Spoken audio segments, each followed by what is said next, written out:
ABC News presidential debate. We want to welcome viewers watching on ABC and around the world tonight. Vice President Kamala Harris and President Donald Trump are just moments away from taking the stage in this unprecedented race for president. And I'm Lindsay Davis. Tonight's meeting could be the most consequential event of their campaigns, with Election Day now less than 2 months away. For Vice President Kamala Harris, this is... Ladies and saints, we have the most intelligent, analytical, America-only perspective being brought to you by yours truly, the Saint in the Center, Marquette Devon Burton. You will enjoy this. We will speak with great objectivity. We're not going to speak as a black man. We're not going to speak as a liberal, as a Democrat, or as a Republican. We're going to cut it right down the middle, focusing on America first. No, actually, America only. Or responses. Their microphones will only be turned on. Another thing I want to note for you guys is that the coverage is clearly extraordinarily biased, as you can see right here from the chat, that the chat has been limited basically to no one. So they don't want freedom of speech. The comments here have been also disabled. So take note of that. So let's now welcome the candidates to the stage. Vice President Kamala Harris and President Donald Trump.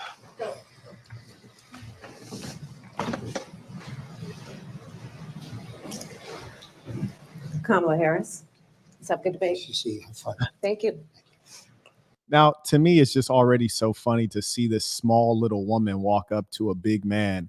I don't want my president to be towered over by other world leaders. It all matters at this level. We're not talking about a president. We're talking about president of the most powerful nation on the planet Earth, and you must be able to project power in all ways, this itty bitty woman. Imagine you're the commander in chief, yet you can't walk down an alley and feel safe. Amazing.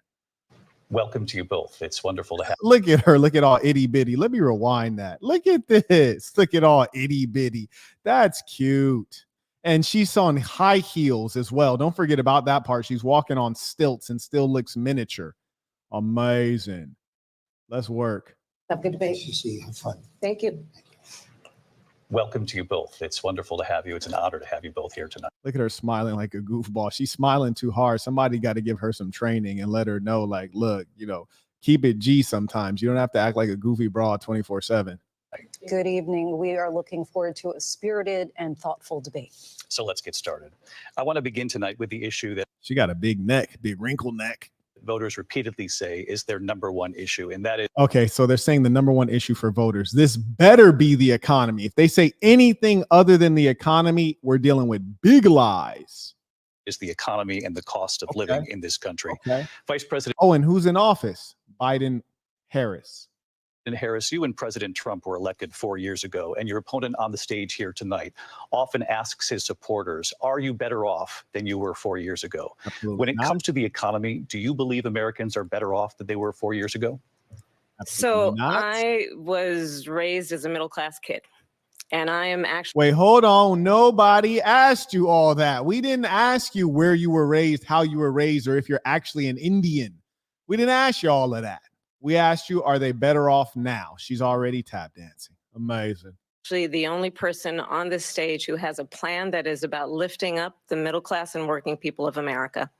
I believe Extraordinary. How can you do that? Letting in tons of illegals who will degrade our quality of life and make our tax dollars be squandered in the same way that you're squandering them right now, both in Ukraine and Israel. Extraordinary. Shout out to Kevin. He writes, tuition for the future live. Quote, so you're a good provider. Does that make you a man now? End quote. I believe this is very deep and an important topic. Well, then I'll have to surely do it. He writes, I mostly hear this from single mothers and people raised by single mothers.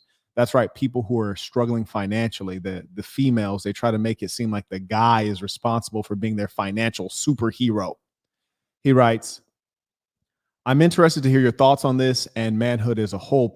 A PS, I'm often not able to catch a live, though I do want to support the work in general, so I often will send these on the spot. I don't like to sit on or postpone things. I don't have a need to be strategic with my timing. Hope you don't mind. If so, let me know. Well, I appreciate you supporting anytime, so thank you very much to the real ones who stand up. Shout out to David. He writes, I knew you'd pull up. Thank you. Oh, absolutely. And shout out to the real ones supporting this work, especially on my political pieces.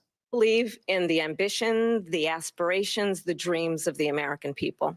And that is why I imagine and have actually a plan to build what I call an opportunity economy. Because here's the First off, governments don't build opportunity economies. In a developed economy, in an advanced capitalist system such as these United States of America, the government must only get out of the way and, when appropriate, put in reasonable regulation. We already have a ton of it. We know that we have a shortage of homes and housing, and the cost of housing is. Do we have a shortage of homes and housing? Is that a fact? Or is that something that's occurring because you let in those illegals and you've increased the population by several million? You've put pressure. Do we have a shortage of housing, or do we have a shortage of income, which probably directly results from economic mismanagement? All of the inflation you see, people got to spend all their money on groceries and gasoline. They can't afford housing. It's too expensive for far too many people. We know that young families need support to raise their children, and Why has the moderator not interrupted her and said, "Dear, that's lovely, but that's not the question. I didn't ask you all that. I said, are Americans better off now than they were before?" The answer is simply no. You only need 2 letters, not 2 hours.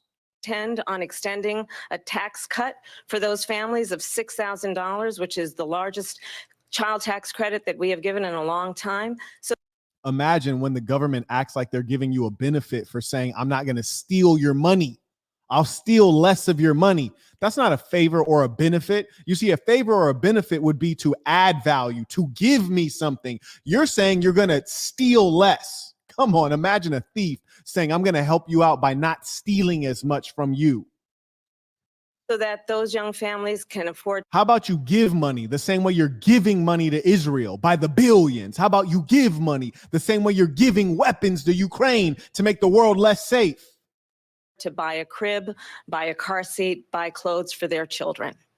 My passion, one of them, is small businesses. I was actually, my mother. Wait, your passion is small business? Let's hear about your track record as a small business owner. Raised my sister and me, but there was a woman who helped raise us. We call her our second mother. She was a small business owner. That's sad when you have to go so freaking far to be relatable. It's not her that's the small business owner. It's not her husband. It's not her child. It's not her mother, not her father, not her grandmother. It's a friend of the family. Stop. It's so disingenuous. This is extraordinary. Wowzer. I love our small businesses.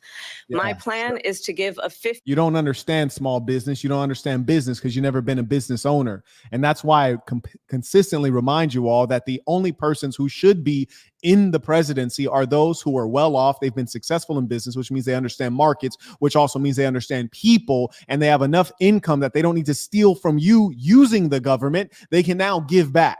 We find that most of our politicians, shout to Nancy Pelosi, shout to Barack Obama and many others, they go into office worth 100,000, 200,000. They come out worth 15 million. How does that happen? It doesn't make sense as a public servant. You're supposed to be a servant. Highly doubt they're serving anything except a big fat meal to themselves. $50,000 tax deduction to start up small businesses, knowing they are part of the backbone of America's economy.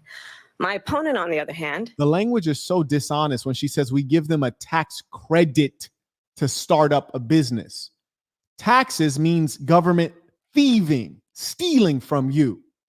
So a credit means we're giving you a value in advance, which is to say you won't have to pay this or that. So if you're giving a tax credit in the literal sense of the English language words you're using, then you're not giving them anything to start up a business. People start up businesses with capital. You start up businesses with network. You don't start up businesses with tax credits. His plan is to do what he has done before, which is to provide a tax cut for billionaires and big corporations, which will result in $5 trillion to America's deficit. That's amazing. Giving a tax cut does not increase the deficit. That's just frankly dishonest. But I tell you what, giving billions of dollars to Israel and Ukraine certainly increases the deficit. How about that? How about that? Catch me outside. My opponent has a plan that I call the Trump's sales tax. And another thing that's very dishonest is the way they're giving these camera angles. And that's why you come to me for analyses, because I give you the truest of analysis. You see, they're showing these two individuals at the same height in the video screen, which means that they are strategically increasing the height of Kamala Harris. and they're portraying them in ways that are not accurate projections of their actual stature. In the same way, you look on map projections, and we often see map projections that make the United States or make Europe, Western countries, look larger than they are, and it makes Africa, a mega continent, look much smaller. Why? Psychological reasons, political reasons. Which would be a 20% tax on everyday goods that you rely on to get through the month. Economists have said that Trump sales tax would actually result for middle-class families in about 4,000. We don't need to talk about what would. Let's talk about what is. What is the fact that Americans are struggling under whose administration? Kamala Harris. Biden Harris. Dear, you're already in power. We've seen when Trump was in power, and we saw that the economy was jumping. And me, as a small business owner of several small businesses, sales were up. People were flush with cash. They were spending money. There was optimism. And the sad reality is we have a multitude of persons who are either low IQ or inexperienced or overly emotional. They would rather trade in their freedom and their financial stability over the foolish thought that Trump is a racist. On the flight over here to Southeast Asia, I was sitting next to a lovely black woman, reminded me of my mother, sweet lady. And then eventually she said, "Oh, I'm gonna vote for my girl Kamala." I said, "Is she your girl? Is she black?" Because, I saw a photo of her like dressed in Indian garb with her family, and everyone was pretty much Indian. So, and I love Indians. There's nothing wrong with being Indian, but there's a lot wrong with saying that you're a black American when you're Indian.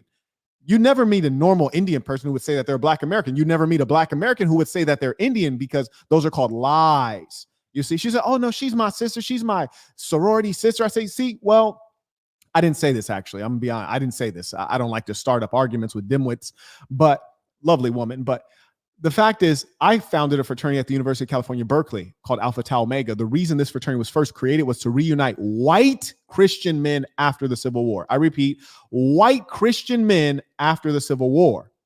Being that that is the case, can I say that I'm a white guy because, I was in a white fraternity that was in fact started for white Christian men? Or can I say that another guy who was in the fraternity is my brother in terms of kin and skin and race because we're in the same organization? Just imagine how silly that black woman was when she told me that Kamala is her sister because they were both in a black sorority. You don't have to be black to join a black sorority. You don't have to be white to join a white fraternity. It's silliness. It's sadness. $1,000 more a year. Look at her having so much trouble getting these lies out. And I want you guys to take note that she has not answered the question at all. She's speaking at length, has not been interrupted. And let's see if this kind of lax reaction is going to characterize the entire debate. Let's see if they turn up on Trump more. Because of his policies and his ideas about what should be the backs of middle-class people paying for tax cuts for billionaires. President Trump, I'll give you 2 minutes. That was completely illogical, but why are you giving him 2 minutes to respond? He shouldn't have to respond to her because she didn't freaking answer the question. All she did was go out and attack him. That's annoying. Come on in, love. Crazy thing, she's kind of thick. Like Asian chicks don't even be thick like that, but she kind of curvy. It's a beautiful thing. You heard me? I need to slide. She coming in to cook my breakfast. Hold on, let me go grab her. Tell her it's all good. Give me 1 second. Hi, come on in. You can make breakfast.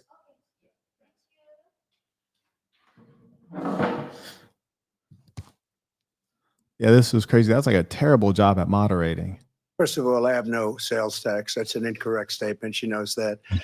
We're doing tariffs on other. Shout out to Trump for pointing that out off rip. And I like how chill he is. And the funny thing is she was so emotional when she was doing her explaining, like very, very emotional about it. Like her voice was cracking. She actually seemed nervous. Like she started out like quite nervous. Other countries are going to finally, after 75 years, pay us back for all that we've done for the world. Shout out to bro. Like I could tell he's in his bag right now. He's definitely in a state of comfort. I like my boy is ready for this. There are those moments in life when you know you're ready.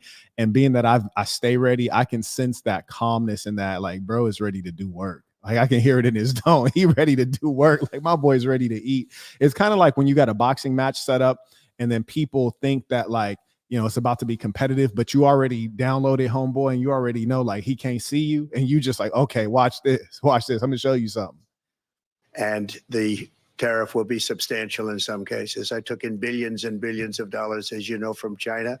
In fact, they never took the That's real boss talk. He said, I took in billions with a B. You heard me? Like, you already know how I do. It's going down.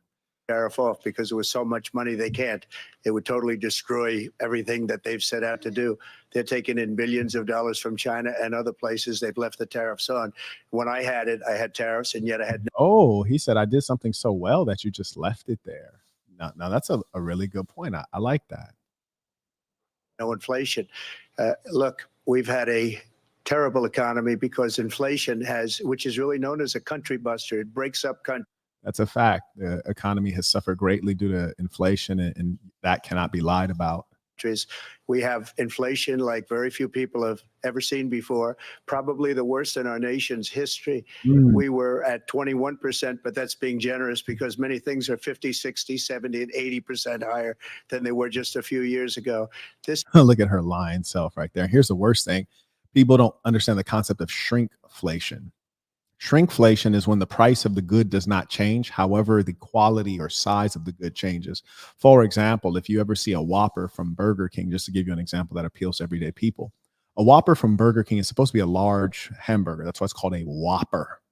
However, the price has changed. When I was in the 4th grade, I remember this distinctly because after elementary school, we'd go over to Burger King and get a Whopper for 99 cents. Yes, that's right. 99 cents a Whopper would be. Not only has the price increased dramatically over time, the size of the Whopper has reduced significantly, such that it doesn't even resemble what it used to be. And that's precisely what we've observed occurring. This has been a disaster for people, for the middle class, but for every class. On top of that, we have millions of people pouring into our country from prison. See, shout out to Trump. He already on his talking point game, as he should be. So that's really smart to basically go straight to your areas of strength and their areas of weakness. So this is brilliant. Somebody dropped the link for my Master Communicator course, which goes through all of the basics in interpersonal communication. That is one-on-one communication, as a couple communication with women, public speaking, body language, and debate tactics. And you'll see a lot of great tactics explained in that course. Drop the link. Let's go, Trump. And jails, from mental institutions and insane asylums, and they're coming in and they're taking jobs that are occupied right now by African Americans and Hispanics, and also unions. Unions are going to be affected very soon. And you see what's happening. You see what's happening with towns throughout the. And shout out to bro, because he's keeping it a bean. The fact of the matter is, African Americans have the lowest educational attainment, excluding the Native American. And as a result of having low educational attainment, there being certain levels of discrimination, and also them lacking, significant job skills. They tend to get the jobs in America where you're the last hired, first fired. It's low income wages. You're easily replaced because it's low skill labor. And so as a result, the persons who come in across the border illegally, and it doesn't matter what ethnicity they are, because what matters is they're going to work low income jobs. And so an employer would rather hire this guy, who just came in the country yesterday, who's going to work under the table, work at low cost, work in some cases for cash. And he's going to work his butt off because he has no choice but to.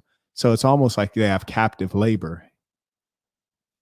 United States, you look at Springfield, Ohio, you look at Aurora in Colorado, they are taking over the towns. They're taking over buildings. They're going in violently. These are the people that I wish they could do a PowerPoint presentation and bring some imagery to this, because when you actually see what's happening and you acknowledge the fact that this is real, like, man, it's hard to stomach it. I'm telling you. And for the people who live in those places, these are mostly Democrat run cities and states, and they know what's up. And so I think in as much as that's the case, Kamala's going to lose some of her middle class liberal support as well. He and Biden led into our country, and they're destroying. Look at her acting like a broad, acting all like, I'm appalled. I'm surprised. Our country. And here's the other thing. She black, but how is Trump darker than her? Just side note. She black, right? She's black woman, but Trump is darker than her. I'm done here. You heard me? That's crazy. They're dangerous. They're at the highest level of criminality, and we have to get them out. We have to get them out fast. I created one of the greatest economies in the history of our country. I'll do it again and even better. We are going to get to immigration and border security during this debate, but I would like to let Vice President Harris respond. And see, I don't like this moderator. We are going to get to immigrate. Okay, that's cool. Just let her respond. You didn't do a preface when you gave Trump the chance to respond. You didn't give a preface. So why all of a sudden are we giving prefaces now? Come on, man. Respond on the economy here. Well, I would love to. Let's. And you see, this is obviously biased. He says, I'll let you respond on the economy. When it was Trump's term, he just said, I'll let you respond. Now it's all of a sudden, I'll let you respond on the economy, thereby effectively shutting off her need to respond to the charges about the immigration issue. Fascinating. Let's talk about what Donald Trump left us. Donald Trump left us the worst. Oh, man, just take accountability, sis. Shout out to Austin. He writes, peace of saints. Thank you for facilitating relationships via the SAS. And I appreciate that. Shout out to the real ones. And, I love to see it. The guys getting their workouts in, going out socially. And I always repost the stuff on IG so that you guys can see, we really got something strong here. If you have not become a member of this thing of ours, we invite you to do so. You can do it at thesassin.com. That's THESASN.com. Shout out to Mr. Mirage, writes tuition, peace of the saints. He used the information below via Venmo. Appreciate those of you who support this critical content. Now, also acknowledge via PayPal. Shout out to Frank. He writes, tuition, I'm glad that you are here with us tonight. Yes, indeed. It's a pleasure. It really is. And, being able to digest this information, which is actually critical to the health of our country and critical to your financial health as an individual, I'm glad we're able to talk about this. Yes, indeed. Unemployment since the Great Depression. Donald Trump left us the worst public health epidemic in a century. That was crazy how she said Donald Trump left us a public health epidemic. Did he though? Because that gain of function research started before Donald Trump. More importantly, the whole government needs to be culpable for that, from Clinton all the way forward to the present. That is a huge level of corruption. But to suggest that Donald Trump is responsible for the creation of the pandemic single-handedly, I mean, that was the most dishonest thing she said so far. That was extraordinary. Really, it was. Like, no decency. Shout out to Kenneth supporting via Venmo. He writes, tuition, been a minute since I've supported. Life has indeed been prosperous. Know the same has been true for you. Thank you for your time. By the way, that was a baller alert. So shout out to Kenneth, came in strong via Venmo. And see, that's what we're all about, is prospering. And when guys link up with Assassin, they often end up doing business together. So you're going to see a lot of people within this thing of ours are always growing. Donald Trump left us the worst attack on our democracy since the Civil War. And what we have done is clean up Donald Trump's mess. What we have done and what I intend to do is build on what we know are the aspirations and the hopes of the American people. But You'll notice that she speaks with imprecision, the aspirations and the hope. I'm going to build on the aspirations and the hope. The American people don't have aspirations. They do have a lot of hope, misplaced hope. The sad thing is the American people don't know what to aspire to. It's been a long time since they've seen prosperity. The public schools are so poor and in disrepair that people get out of there learning very little of their own history as an individual with regards to their race and ethnicity, even less in terms of American history. Somehow they don't know basic arithmetic. Their English language skills are atrocious. I find that Germans speak better English than Americans. Extraordinary. So the American doesn't know what a reasonable expectation would be. They've grown up in infrastructure that's in disrepair because you warmongers, both Democrat and Republican, you send all of our money abroad while our infrastructure decays. I'm going to tell you all in this debate tonight, you're going to hear from the same old tired playbook, a bunch of lies. Why does she seem like she's dehydrated? Why did I just hear her swallow with her dry mouth? Listen to this. Listen to this. This broad is she is way out of her league. Listen to this. You're going to hear from the same old tired playbook, a bunch of lies. Did you guys just hear her gulp? What is going on? That is terrible. Lies, grievances, and name calling. What you're going to hear tonight is a detailed and dangerous plan called Project 2025. So what I would do as soon as she starts calling Trump dangerous, I'd say, oh, okay, I'm dangerous. That's extraordinary. Dangerous is when you allow the entire world to descend into World War III. You see, dangerous is when you leave Afghanistan in disgrace. Dangerous is what you've been doing. You see, under Trump, we didn't have a world on the brink of destruction. So let's talk about dangerous. Dangerous. That the former president intends on implementing if he were elected again. I believe very strongly that the American people want a president who understands the We want a president. We don't want a goofy broad in office. importance of bringing us together, knowing we have so much more in common than what separates us. And I pledge to you to be a president for all Americans. President Trump will give you a minute here to respond. Number one, I have nothing to do, as you know, and as she knows better than anyone, I have nothing to do with Project 2025. That's out there. See, now there you go. She's saying actual lies. And the irony is that they paint Trump as one who is dishonest. Is Trump the greatest exaggerator on earth? Yes, he's a huge exaggerator. But right now you have Kamala Harris spreading actual lies. And she's already done so in the first couple minutes of every time she has the floor. Haven't read it. I don't want to read it purposely. I'm not going to read it. This was a group of people that got together. They came up with some ideas, I guess some good, some bad, but it makes no difference. I have nothing to do. Everybody knows I'm an open book. Everybody knows what I'm going to do. Cut taxes very substantially and create a great economy like I did before.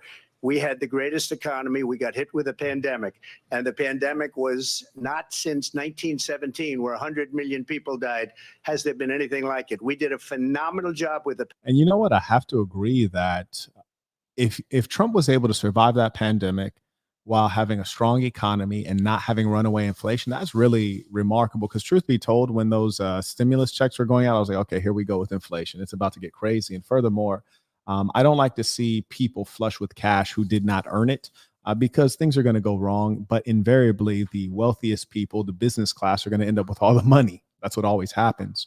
I was shocked at how well the pandemic was managed, although the pandemic itself, we need to look into the origins of it. Now, that's a true concern. Pandemic, we handed them over a country where the economy and where the stock market was higher than it was before the pandemic came. Now that is crazy, though. We got to keep it a bean. That's really exceptional when you can have the stock market outperform pre-pandemic levels. That was insane. And frankly, it made no sense because I can tell you as one who's pretty well off that there was a market decline in quality of life. So just imagine if you're well off and there's a decline in quality of life post-pandemic, everyday people were suffering.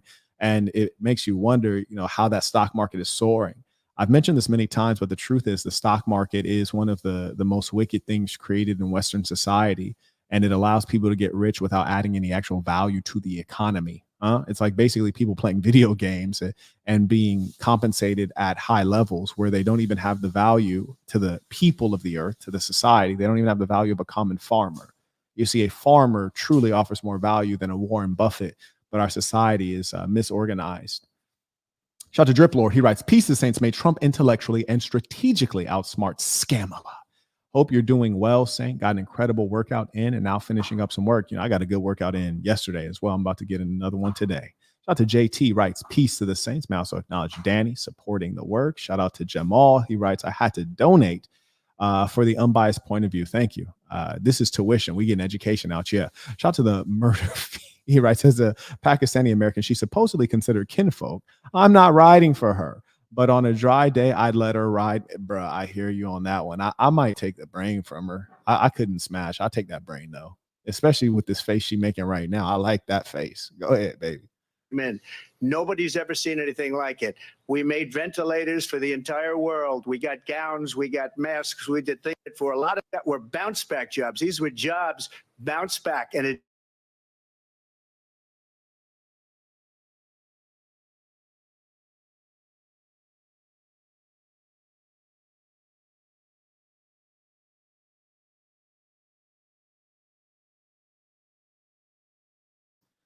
confirm that the audio video are good. Go ahead, pop a 1 in the chat if the audio video is good to go. Give you guys a little bit of time to do that.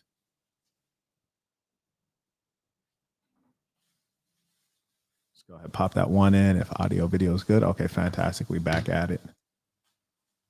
And when you look at his economic plan, it's all about tax breaks for the richest people.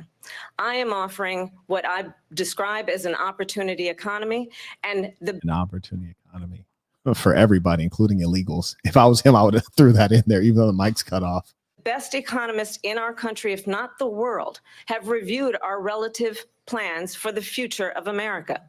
What Goldman Sachs has said?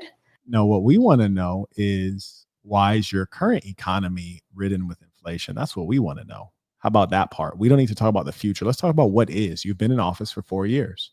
Shout out to Mr. Chambliss. He writes, North Marquetica is a continent. South Marquetica is a continent. Marquette Africa is a continent. Marquette Antarctica is a continent. Marquette Australia is a continent. Indeed. He writes, saw your upload of a turbo thick peanut butter brown skin lady over in the archipelago of Marquetanesia. Hope to build a big base over there. You know what? It's tough because the English skills are not as good here as I would like, but I'm looking at Shorty right here whipping up that breakfast, and I do want to smash, like for real, for real. Anyway, shout out to the ballers. Drip Lord writes, it saddens me, but doesn't surprise me that my own family are adamant about voting for Kamala. That's crazy, bro. And it's all under the notion that she is black. And, you know, that's how down bad the blacks are mentally. Really, the educational levels are astoundingly low. And this is why it's important for the assassin to take over and to spread culture and to spread the importance of good education. And the ability to think through things it's very necessary. You don't have to be high IQ to be able to figure out basic things. You know, we know who we are, but the Black American has such low self-esteem, such poor self-identity, and they don't want to be who they are, you see, and they'll let anyone claim to be like them. They invite people in. It's really despicable. The Black American is in great disrepair. He writes, and they want to make history by voting in a woman as president. That's we need to make history by making America the greatest country that has ever existed in 2024 and moving forward. How about that? He writes, peace to the saints. I love them, but from a distance. But bruh, I'm telling you, it got to be a distance. You can't let that level of stupidity be around you. It's dangerous. Shout out to Jackson. He writes, peace to the saints. Just became a member. Oh, hey, we welcome you to this thing of ours. May everyone welcome Jackson. We appreciate you growing the base. Shout out to Miss Quick. She writes, peace to the saints. Hello, Mr. Burton. You're the only opinion I respect on this topic. Thank you for your input. I appreciate that. It means a lot. Wise lady. Shout out to the lady saints. He writes, Marquetope is not a continent. Carrying on. Is that Donald Trump's plan would make the economy worse. Mine would strengthen the economy. But you're already in a bad economy, Kamala. Like, we don't have to talk about what ifs. Donald Trump has been in power. You've been in power. Your economy sucks. His was strong. What the Wharton School has said is Donald Trump's plan would actually explode. Why is she gulping so much? It's okay. Yeah. Give me a second. Love is making some fresh juice. Confirm if you guys can still hear me just fine with that blender in the background. You know, rich man tings. Explode the deficit. 16 Nobel laureates have described his It's crazy when you have to give all these citations like she's writing a freaking formal dissertation. Like, Shorty, like, we don't need to hear what, like, nerd 1, nerd 2, and nerd 3 has said. We were in his economy. I specifically remember people were actually super chatting. So people perceive themselves to be more abundant and to have like some level of, economic power that they felt like they could spare a dollar during his administration. And during your administration, people are holding on tight to their dollars. Support is way down. Sales are way down across all of my businesses. And I'm in various verticals, from fashion to leather goods to hardware technology, software, business consulting, real estate, paper assets. It's all down across the board. Like, come on, Brody. Economic plan as something that would increase inflation and by the middle of next year would invite a recession. You just have to look at. That's what's killing me is that the United States economy has been in a recession for some time. And it's the fact that they keep redefining things. And you cannot trust the liberals because they're so extraordinarily dishonest. They don't know what a male or a female is. They don't know what a boy or a girl is, a man or a woman. So surely it's even easier to redefine something that is more abstract, such as a recession. And we've been in recession. So this is really sad to see. I acknowledge those folks supporting the work. Shout out to Elijah, came in via PayPal, writes tuition, sends in the American flag. You dig. Shout out to Teddy with the baller alert. He writes, peace to the saints. Saint, I turned 43 last week, and today I've officially retired deadlifts after tweaking my back. I get like that. Yep, there are much better exercises. Thank you for all your hard work. Thank you. And I want to remind everyone that something in motion stays in motion. So do not stop. You will start to age and decline. So I want to encourage folks to be like Teddy and keep it going. However, you have to modify things. Shout out to Constantine, writes tuition via Venmo. Appreciate you. Carrying on. Where we are and where we stand on the issues. And I'd invite you to know that Donald Trump actually has no plan for you because he is more interested. What is the likelihood that a guy who's run several businesses and amassed $1 billion, he even also went broke. Don't forget about that part. He went broke, filed bankruptcy, and then turned around and amassed billions. What is the likelihood that kind of a guy does not have a plan? It's more likely that the folks who go into protracted warfare and end up catching L's, it's more likely that they don't have a plan. Like, come on, man. This is ludicrous. Like, who can believe these kinds of things? Donald Trump's biggest issue is an image and PR issue, which is that the blacks are so dim-witted and self-hating that they don't realize their biggest issue is financial, not racial, not racism. It's you're broke. That's your biggest issue. And sadly, what they're over here doing is focusing on the possibility that he might be racist. Look, I don't care. He could be entirely racist. It matters not to me. You dig? As long as this bag get together. Because I tell you what, every single day, multiple times a day, you have to spend money. Every single day, multiple times a day, people do not engage with racism. You heard me? Come on now. Just in defending himself than he is in looking out for you. That's just a soundbite. They gave her that to say, look. Shout out to bro. He said that they gave her that to say, and I truly believe him. And that's the difference with Trump and Kamala. Trump, you feel like you're talking to a boss. Kamala, you feel like you're talking to a servant. And you can tell that they turned on his microphone late because you couldn't really hear what he was saying. Let's see if they actually turn on his mic here. I went to the Wharton School of Finance, and many of those professors, the top professors, think my plan is a brilliant plan. It's a great plan. It's a plan that's going to bring up our worth, our value as a country. It's going to make people want to be able to go and work and create jobs and create a lot of good, solid money for our country. And just to finish off, she doesn't have a plan. She copied Biden's plan, and it's like 4 sentences. Like run, spot, run. 4 sentences that are just, oh, we'll try and lower taxes. She doesn't have a plan. Take a look. Hey, bro is really throwing them shots now. I like how we flowing with it. It's a beautiful thing. Shout out to the Fiend. He writes, she talks about strengthening the economy when she could probably barely strengthen the election I have going on downstairs. Listen, man. I don't understand how people who have never created a freaking business somehow know how to not only all of a sudden help businesses grow, but do that at such a macro scale that they can do it for the entire continent, the entire country. Like, that's extraordinary to me. To me, that's extraordinary when they think that they can revive an economy, but they don't know how to create a single business. Her background is not in business. I wouldn't trust her. Double baller alert. Shout out to Clutches Back. One writes, yo, I ran into you in Vegas a year or so ago. Still down to help your followers break into the cybersecurity industry. Looking to support your contributions to the community. We'll shoot that email, sir.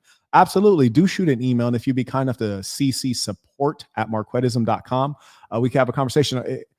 I think we had met in the Win in Excess, right? That was a ironic meeting because I never go into the club. I think I was with a chick that night. Shout out to Jam with a baller alert. He writes, peace to the saints. It is clear that Kamala is unable to speak extemporaneously. Clearly, that's why her speech seems so unnatural and so forced. And she's doing all this swallowing, which I guess is a lot of previous experience with her in that area. He writes, ending and is incompetently repeating the script written for her by the regime. Kamala's side piece 2024 t-shirts coming soon. And I'm telling you, bruh. And it's funny how women can suck their way into position. Shout out to IDUC Reyes, writes, peace of saints, paz a los santos, salute from Mexico, saying appreciate you. Shout out to the saints around the world. You dig, in a real way. Look at her plan. She doesn't have a plan. Mr. President, I do want to drill down on something you both brought up.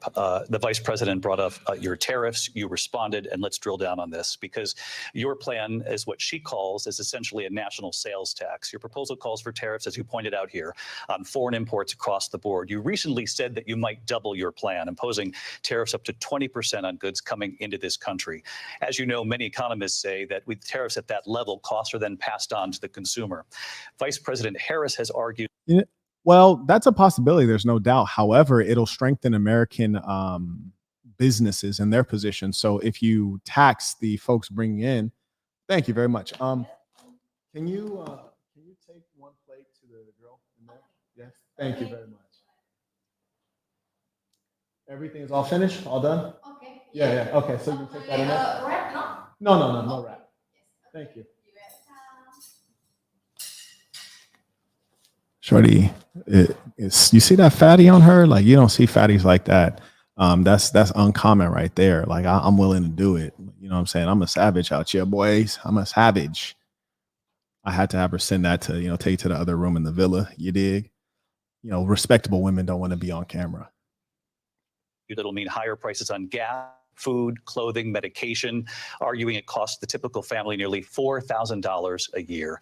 Do you believe Americans can afford higher prices because of tariffs? They're not going to have higher prices. What's going to have and who's going to have higher prices? Now, here's a funny thing. You're talking to a guy who's run international businesses versus a woman who's not run any. And they're asking him like he doesn't know the implications to policy on international business. That's extraordinary, isn't it? Come on now. Doesn't even make sense. Is China and all of the countries that have been ripping us off for years. I was the only president ever. And he's right. China has been, I wouldn't say ripping us off. They've been outperforming us for years. And, it just is what it is. Shout out to them. They're very clever. China was paying us hundreds of billions of dollars, and so were other countries. And, if she doesn't like them, they should have gone out and they should have immediately cut the tariffs. But those tariffs are there 3.5 years now under their administration. We are going to take in billions of dollars, hundreds of billions of dollars. I had no inflation, virtually no inflation. They had the highest inflation perhaps in the history of our country, because I've never seen a worse period of time. People can't go out and buy cereal or bacon or eggs or anything else. The people of our country are absolutely dying with what they've done. They've destroyed the economy. And all you have to do is look at a poll. The polls say 80 and 85 and even 90% that the Trump economy was great, that their economy was terrible. Vice President Harris, I do want to. And listen, I believe that poll because I've experienced it not only on the consumer side, but also on the producer side. So I do believe these are facts. Shout out to T writes, peace to the saints. Who do you think will win this presidency? Now, that's a brilliant question. I believe that this presidency will be one of the most hotly contested presidencies in the history of this United States of America. I am certain that there will be extraordinary levels of fraud because we have true radicalism and mental illness on the side of the left, and they will stop at nothing. Surely, if they would allow children to be mutilated and they would do that happily, they wouldn't mind skimming a few votes here and there. So what we will know is that it will be razor thin margins, both on the popular side and the electoral side. And I believe that Trump will probably win on the electoral side and it'll be deadlocked, or he might catch a slight L on the popular side. And that is not because of real votes. That'll be because of actual election fraud. We are in a time where there is very little trust in American government, and rightfully so, because the government has become so separated from the people and the plight of the people. Thank you for that question, T. And thank you for your support via PayPal. Via Venmo, shout out to Jabrizi. He writes, I know people who made good money under Trump. Bruh, I'm one of them. And would still vote Kamala. Isn't that crazy? Bruh, that is bonkers. He writes, and they are the same people who are complaining about the flow of money currently, but can't make the connection. Jabri, that's what we call emotional intelligence, right? They might have some IQ, but their emotional intelligence is just so bad. And that's why it's important for us, the assassin, to spread our culture, to spread our way, to spread civilization, living by reason. We got to create character because we have a lot of characters running around. Shout out to Charlie supporting via Venmo. Appreciate you. Shout out to the real ones. Ask for your response. And you heard what the president said there, because the Biden administration did keep a number of the Trump tariffs in place. So how do you respond? Well, let's be clear that he said, look, you guys like what Trump was doing. So, why are you playing games like you didn't keep his policy in place? I like how he said that. the Trump administration resulted in a trade deficit, one of the highest we've ever seen in the history of America. He invited trade wars. You want to talk about his deal with China? What he ended up doing is, under Donald Trump's presidency, he ended up selling American chips to China to help them improve and modernize their military. Now, it's funny how she's saying this as though we're currently at war with China, as though China is an outright enemy, which is not the case. Now, we should be in Cold War with China. And in fact, if it were up to me, I probably would have popped off a hot war some time ago. basically sold us out when a policy about China should be in making sure the United States of America wins the competition for the 21st century, which we're not winning the competition, and the competition doesn't start with selling processors or chips. The competition really starts with the education of our youth, the quality of our public schools and character education and culture. That's where the policy actually should start. And so it shows that she's completely lost and deranged. I mean, if you're raising girls and boys and telling them that they can be any gender that they want, you've already lost the race. Which means focusing on the details of what that requires, focusing on relationships with our allies, focusing on investing in American-based technology. Oh, and just side note, we don't have any allies. You heard me? Just side note, like Israel is not an ally. We don't have allies. So that we win the race on AI, on quantum computing, focusing. Shout out to the lady who's never run a business talking about AI and quantum computing, which are both sectors that are led by private industry, and she doesn't understand private industry. Shout out to Hector. He writes, tuition. God bless America. Peace to the saints indeed. And you know what? God bless everywhere. God bless everywhere, but bless us the most. You dig? On what we need to do to support America's workforce so that we don't end up having on the short end. Oh, you're trying to support America's workforce by bringing in foreign workers? Stop it. Don't even talk about America, sis. The stick in terms of workers' rights. But what Donald Trump did, let's talk about this, with COVID, is he actually thanked President. That's crazy. Are we still talking about COVID? That's amazing. And if anybody was keeping it trill about that situation, he was calling it the China virus, which apparently, has some facts behind it. But if we're being even more trill, we'd call it the government created virus.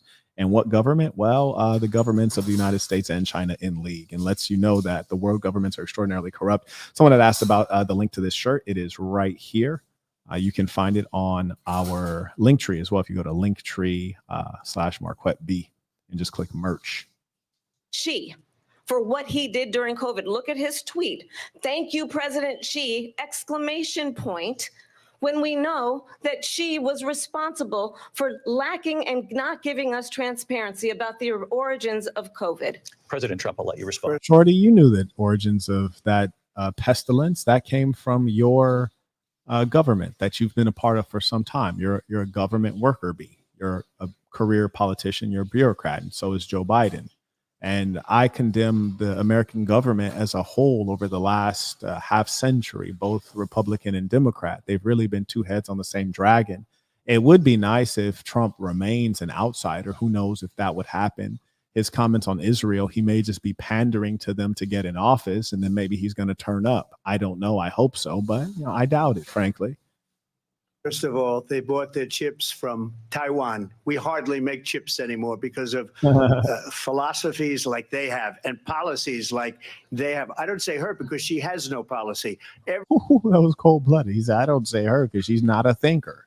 She's not a thinker. And that's another piece, is him correcting her. And I think that's important. I believe the statement about Taiwan. I also think that Taiwan is one of those situations where we're going to fight a losing battle. We're not going to win in Taiwan. So we might as well let that go and entrench ourselves in positions that are more defensible. Everything that she believed 3 years ago and 4 years ago is out the window. She's going to my philosophy now. In fact, I was going to send her a MAGA hat. She's gone to my philosophy. But shout out to my Neil. He flamed it, or she had to laugh. That was legitimately funny. And Deuce, I wish he'd have just pulled one out of his pocket. Like, I got you, baby. Here, just pulled a T-shirt out. Like Trump 2024, just tossed it to her. Would have loved it. But if she ever got elected, she'd change it. And it will be the end of our country. She's a Marxist. Everybody knows she's a Marxist. Her father's a Marxist professor in economics, and he taught her well. But when you look at what she's done to our country. That part. And I'd also love to see a photo of her father as well. Just side note, I'm just curious. You dig? Shout out to Luis. He writes, Peace of the Saints. I'm almost finished reading The Black Box. Quote, the joy of life is half from our experience and half from telling the story. End quote. Have to get the audiobook and hear that story from the horse's mouth. Indeed, and you can get the audiobook at thesassin.com. That's THESASN.com. Simply click products and it'll be right there for you. And I promise you guys, you will enjoy the audiobook. I actually recorded it myself, which I'll never do again because it takes so much time to do. Shout out to TK the Preneur, writes, peace and saints to wish him. I also acknowledge Mr. Chambliss. He writes, what do you do if Trump came to you for an interview? I give him an interview. Absolutely. And when you look at these millions and millions of people that are pouring into our country monthly, where it's, I believe, 21 million people, not the 15 that people say, and I think it's a lot higher than the 21. That's bigger than New York State pouring in. And just look at what they're doing to our country. They're criminals. Many of these people coming in are criminals, and that's bad for our economy. One thing that's fascinating is she's not really defended against the illegal thing. It seems as though she's kind of sidestepping it. I really want to see him pin her down. Give me a second. Let me grab my breakfast.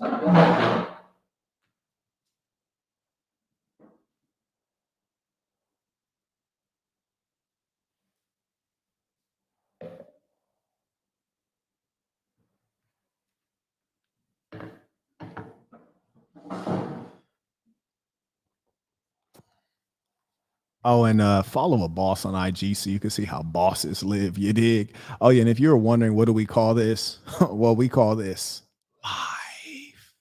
Me too. You know, you mentioned before, we'll talk about immigration later. Well, bad immigration is the worst thing that can happen to our economy.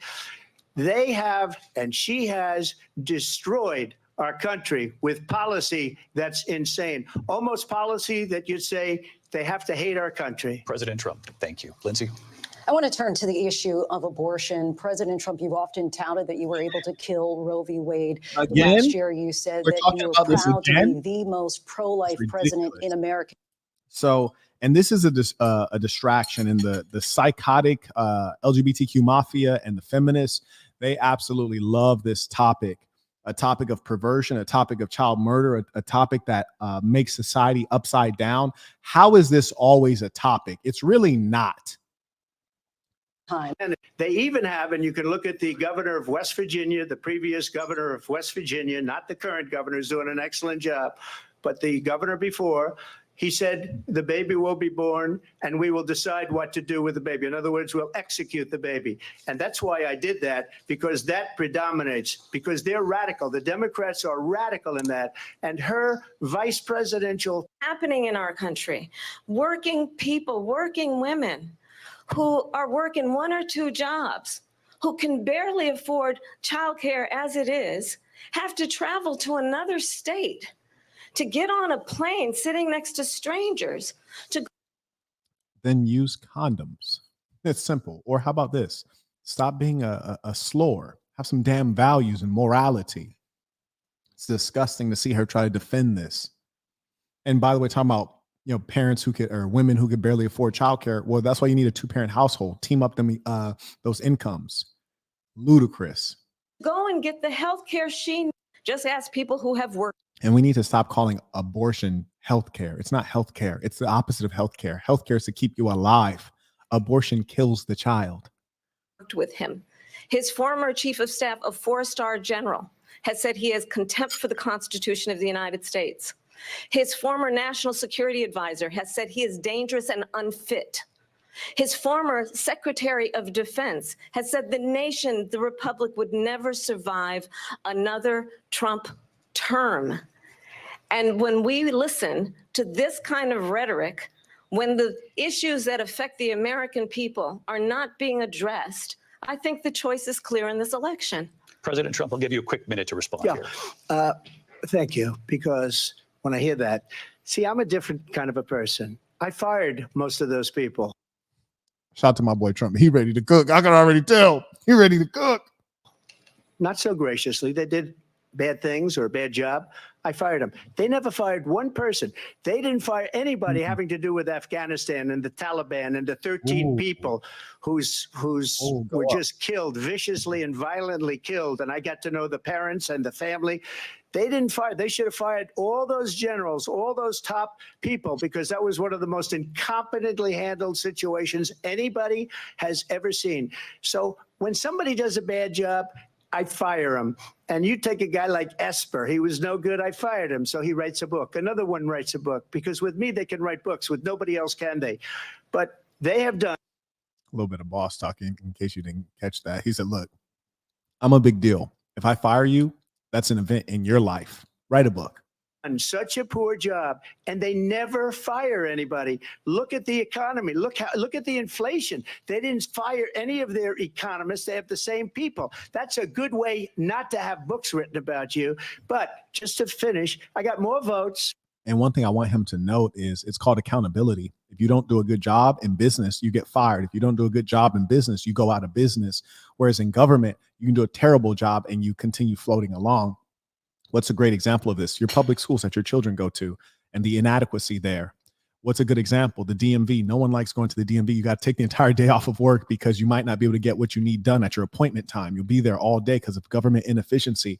People need to be fired if they can't get the job done. Than any Republican in history by far. In fact, I got more votes than any president, sitting president in history by far. Let me continue on immigration. It was what you wanted to talk about earlier. So let's get back to your deportation proposal that the vice president has reacted to as well. President Trump, you call this the largest domestic deportation operation in the history of our country. You say you would use the National Guard. You say if things get out of control, you'd have no problem using the U.S. military. Police, yes. You also said you would use local police. How would you deport 11 million undocumented immigrants? I know you believe that. How would you deport 11 million immigrants? Out the front door. Out the front door. That's how. That number is much higher. Take us through this. What does this look like? Will authorities be going door to door in this country? Yeah, it is much higher because of them. They allowed criminals, many millions of criminals. They allowed terrorists. They allowed common street criminals. They allowed people to come in, drug dealers to come into our country, and they're now in the United States and told by their countries like Venezuela, don't ever come back or we're going to kill you. Do you know that crime in Venezuela and crime in countries all over the world is way down?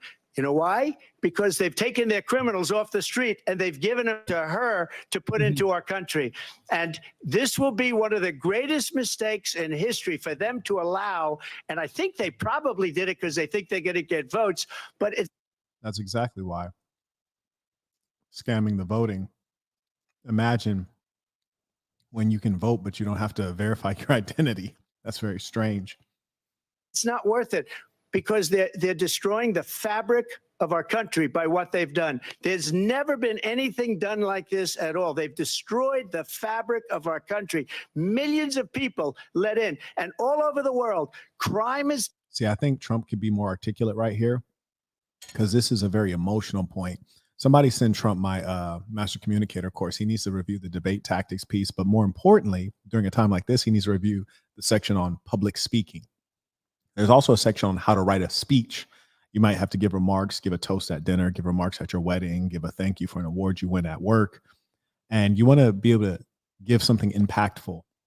What Trump is failing to do right here, that a master communicator would do, it's time right now. Soften your voice, slow down your cadence, and really let those points sink in.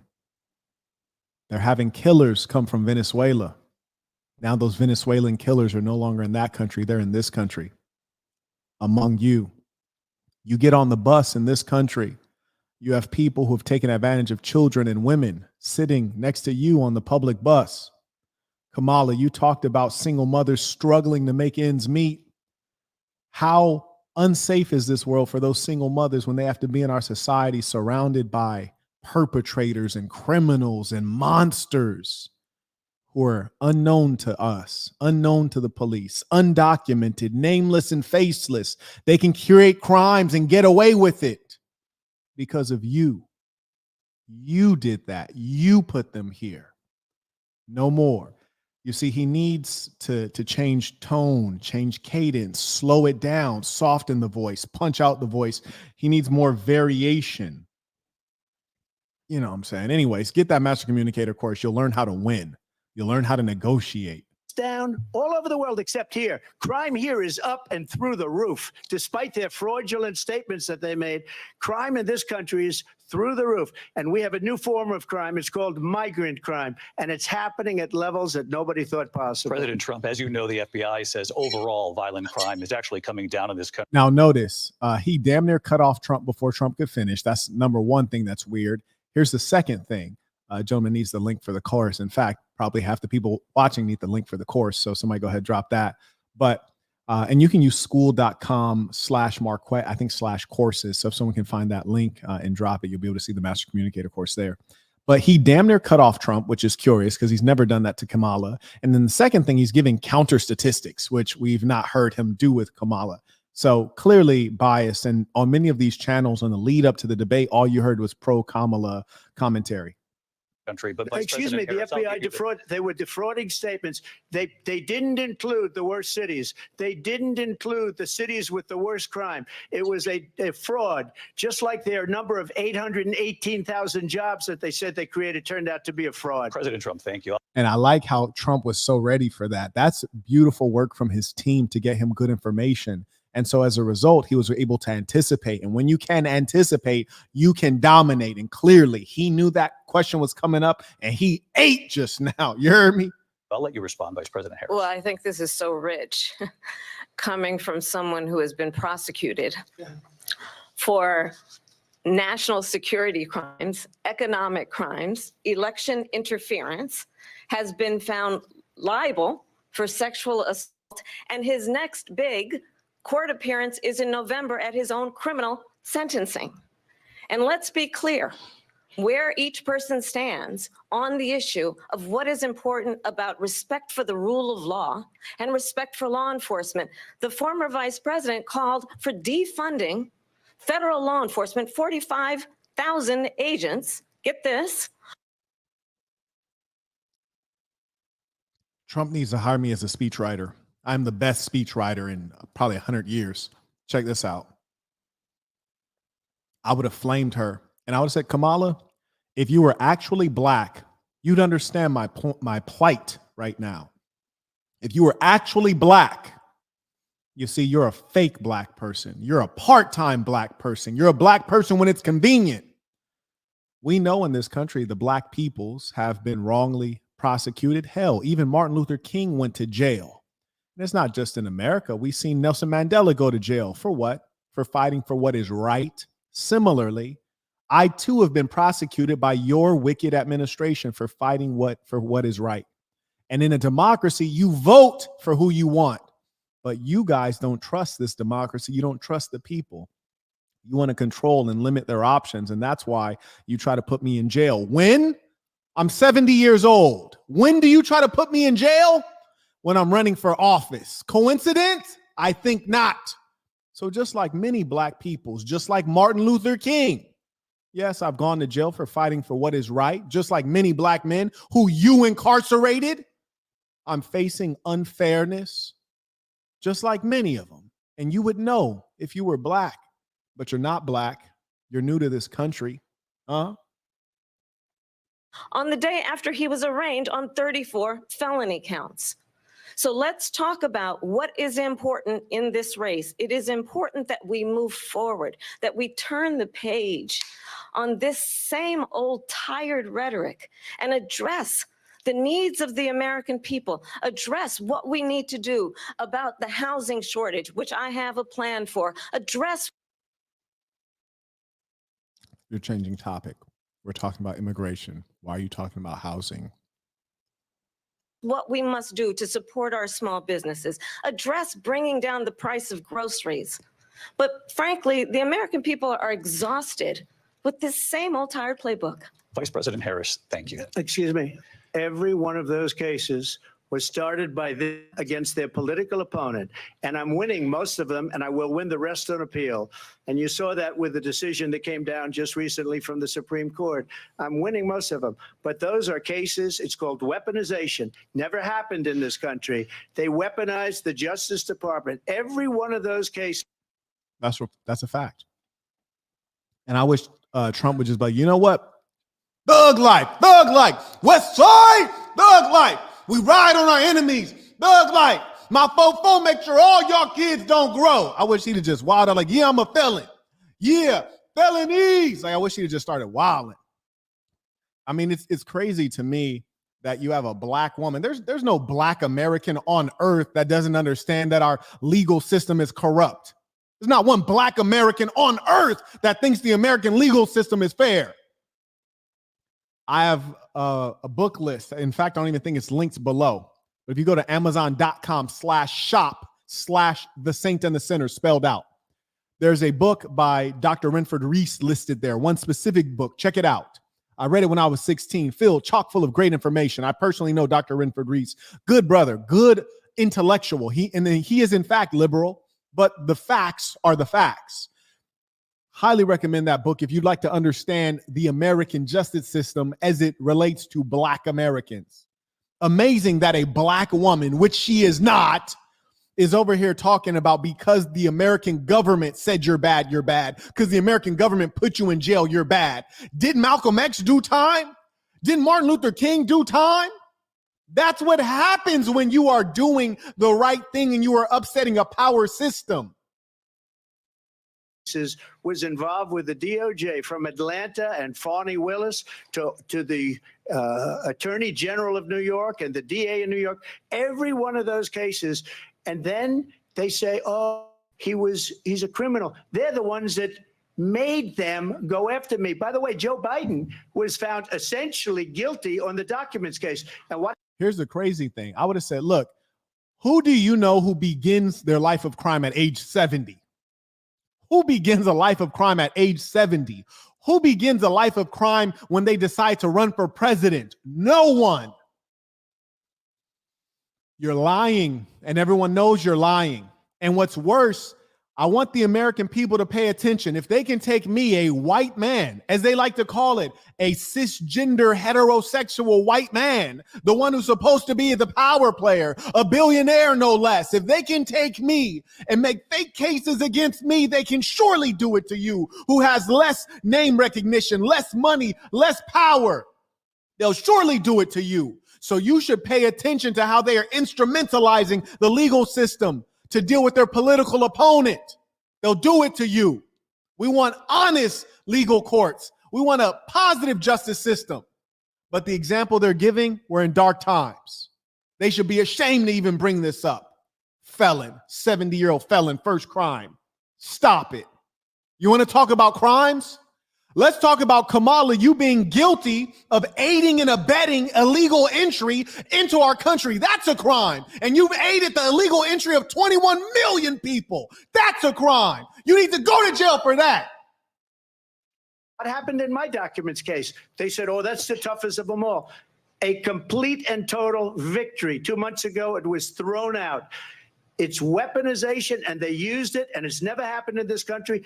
They used it to try and win an election. They're fake cases. President Trump, thank you. A really quick response here, Vice President Harris, on this notion of weaponization of the Justice Department. Well, let's talk about extreme and understand the context in which this election in 2024 is taking place. Your neck is wrinkled. Carrying on. United States Supreme Court recently ruled that the former president would essentially be immune from any misconduct if he were to enter the White House again. Understand, this is someone who has openly said he would terminate, I'm quoting, terminate the Constitution of the United States, that he would weaponize the Department of Justice against his political enemies. Someone who has openly expressed disdain for members of our military. Understand what. When is the moderator going to ask her to actually answer the question?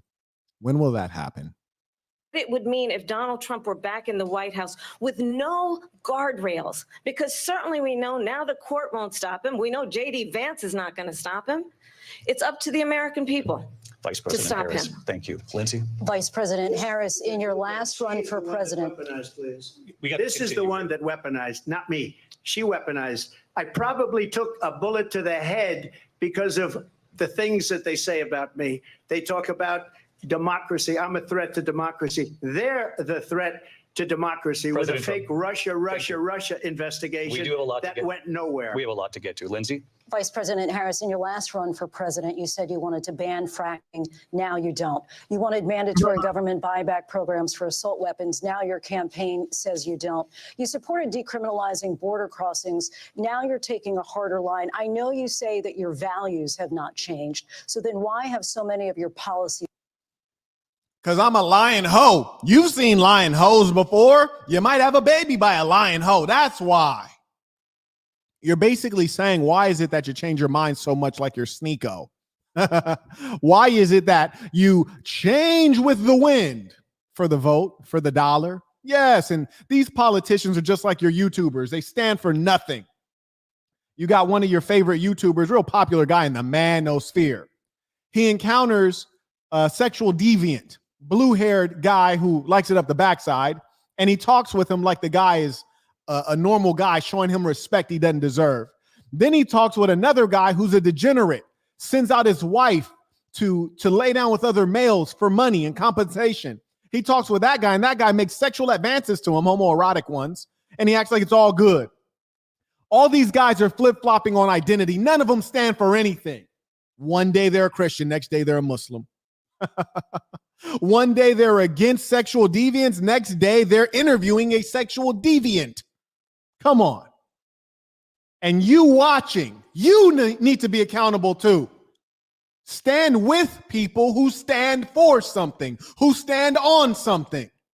Positions changed. So my values have not changed, and I'm going to discuss every one of at least every point that you've made. But in particular, let's talk about fracking, because you know what, that might be true. Her values have not changed, because her only value was to have no values. Her only value is to go where the money is, to go where the clout is, go where the attention is, go where the position is. That was her only value.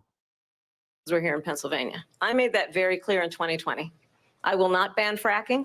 I have not banned fracking as Vice President of the United States. And in fact, I was the tie-breaking vote on the Inflation Reduction Act, which opened new leases for fracking.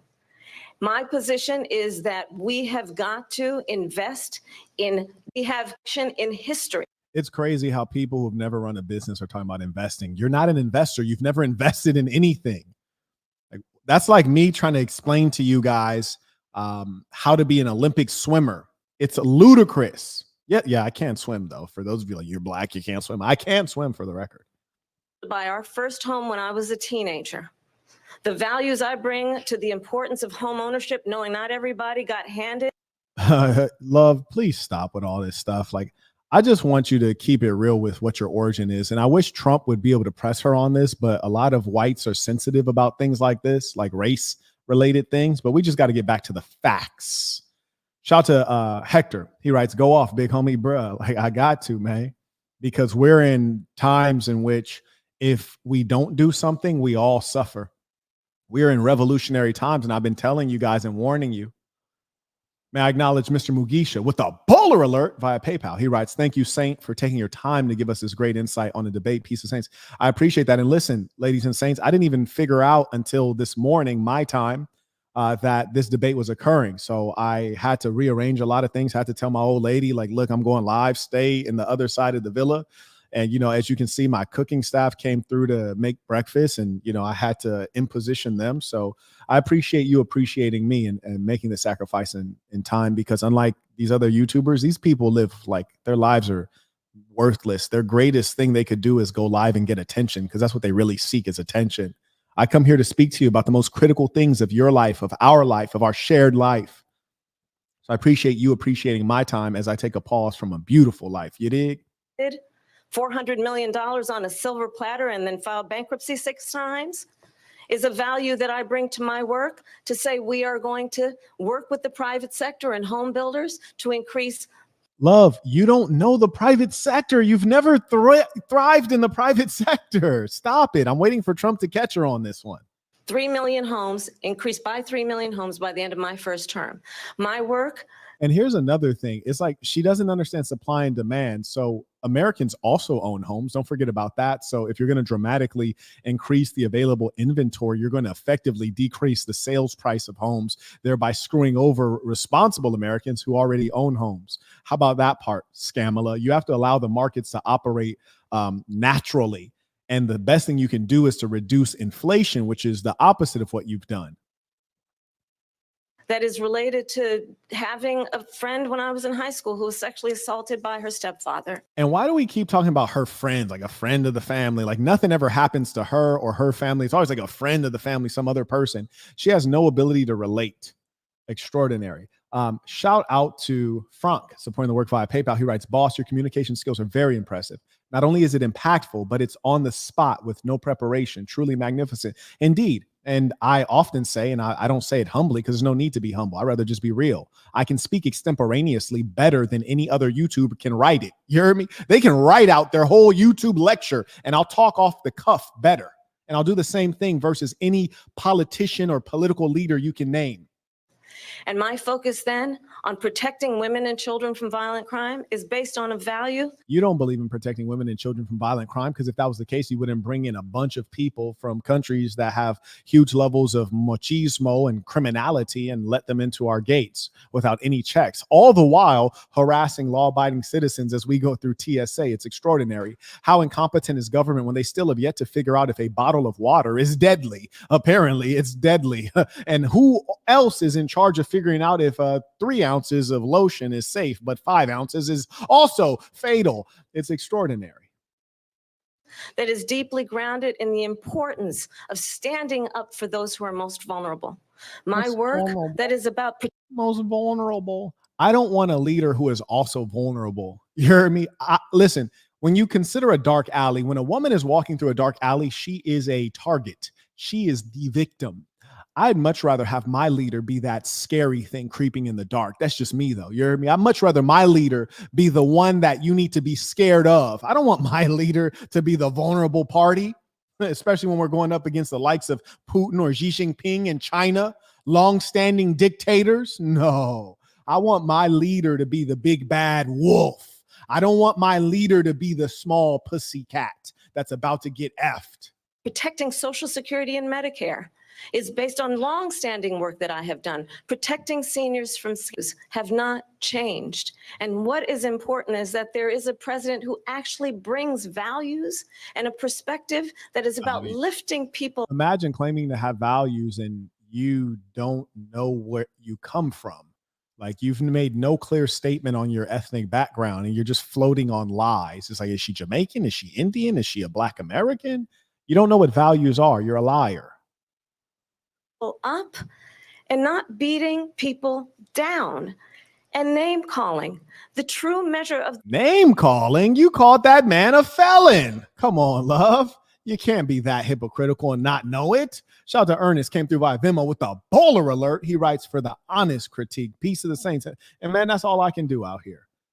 May I also acknowledge Andre. He writes, peace of the saints, tuition paid, Sasson or nothing. And that's what it's coming to. Shout out to Gwensley. He writes, we'll catch the playback. Back up with work. Yes, indeed. You got to get after the dollar, man. I highly promote it. He's making smart decisions. Let's get it. The leader is the leader who actually. Why is she talking for 30 minutes, but still has yet to say anything meaningful? Good Lord. Shout out to Darius. He writes, Trump needs to hire you. You would destroy her. Oh, indeed. But for real, though, Trump does need to hire me to write some of his speeches. And in the case we need to talk race, he needs to just like hand me the mic. Jeremy, hand me the mic. Let me get busy. And this broad is still yapping. Good Lord. I don't like to hear broads yap this long unless I'm smashing. She is really long-winded. Intend to be that president. President Trump, your response? First of all, I wasn't given $400 million. I wish I was. My father was a Brooklyn builder, Brooklyn, Queens, and a great father, and I learned a lot from him. But I was given a fraction of that, a tiny fraction, and I built it into many, many billions of dollars. Bro said many, many billions. Nigga said many like 5 times. And listen, I love it. I love it. Many billions. And when people see it, they are even surprised. So we don't have to talk about that. Fracking, she's been against it for 12 years. Defund the police, she's been against that forever. She gave all that stuff up very wrongly, very horribly, and everybody's laughing at it, okay? They're all laughing at it. She gave up at least 12 and probably 14 or 15 different policies. Like, she was big on defund the police. In Minnesota, she went out, wait a minute, I'm talking now. Hey, check her, Brody, check her. Let her know something. If you don't mind, please. Does that sound familiar? She went out. Why she look so stiff? She looked like she got that face like she's in a crowded elevator and she just pooted and everybody know it's her, but she's trying to smile it off.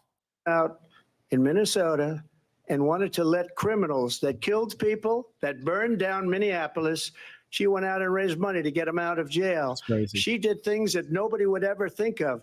Now she wants to do transgender operations on illegal aliens that are in prison. Yo, that was listen, bro, that was brazy. I don't care, bro. That was brazy. He said she wants to do transgender operations, which itself is wild, on illegal aliens, which is additionally crazy, in jail, which is word. She done stacked on evil upon evil upon evil. Goodness Lord. This is a radical left liberal that would do this. She wants to confiscate your guns, and she will never allow fracking in Pennsylvania. If she won the election, fracking in Pennsylvania will end on day one. Just to finish. Bro is orange as hell, though. Like, I'm going to listen. My message to the whites. I have a 3-sentence Bible. Number 1, be yourself. Number 2, be good to yourself. Number 3, be good to good people. That's from Marquette Devon Burton. Number 1, be yourself, which is to say, you're white. Okay. Just be white. Like, stop trying to be orange, brown, tan. Like, no, it's not necessary. And in fact, it's not healthy. So love yourself. Just be yourself. If you're white, just be white. Okay. That's a public service announcement. Similarly, if you're black, be black. Okay. Carrying on. There's one thing so important, in my opinion. So I got the oil business going like nobody has ever done before. When they took over, they got rid of it, started getting rid of it, and the prices were going up the roof. They immediately let these guys go to where they were. I would have been 5 times, 4 times, 5 times higher, because you're talking about 3.5 years ago. One thing I will say is that there was a significant increase in fuel prices from Trump to Biden. I distinctly remember it because at the time I just got my antique Rolls Royce. This guy was supposed to be doing some improvements on it. He actually destroyed it. Our courts are corrupt, so couldn't get him in court. But anyways, he had my car for literally a year. It's insane. To do minor improvements, not even repairs, improvements. So anyways, before Biden was in office, I filled up the tank under Trump. It's like $100. Filled it up under Biden. It was like $149. I was like, how's that possible? And that's just one of those clear examples. And for me, because the car had been held in captivity for a year, I had a chance to see the very stark difference. The way you guys end up suffering in this economy, you suffer by degrees.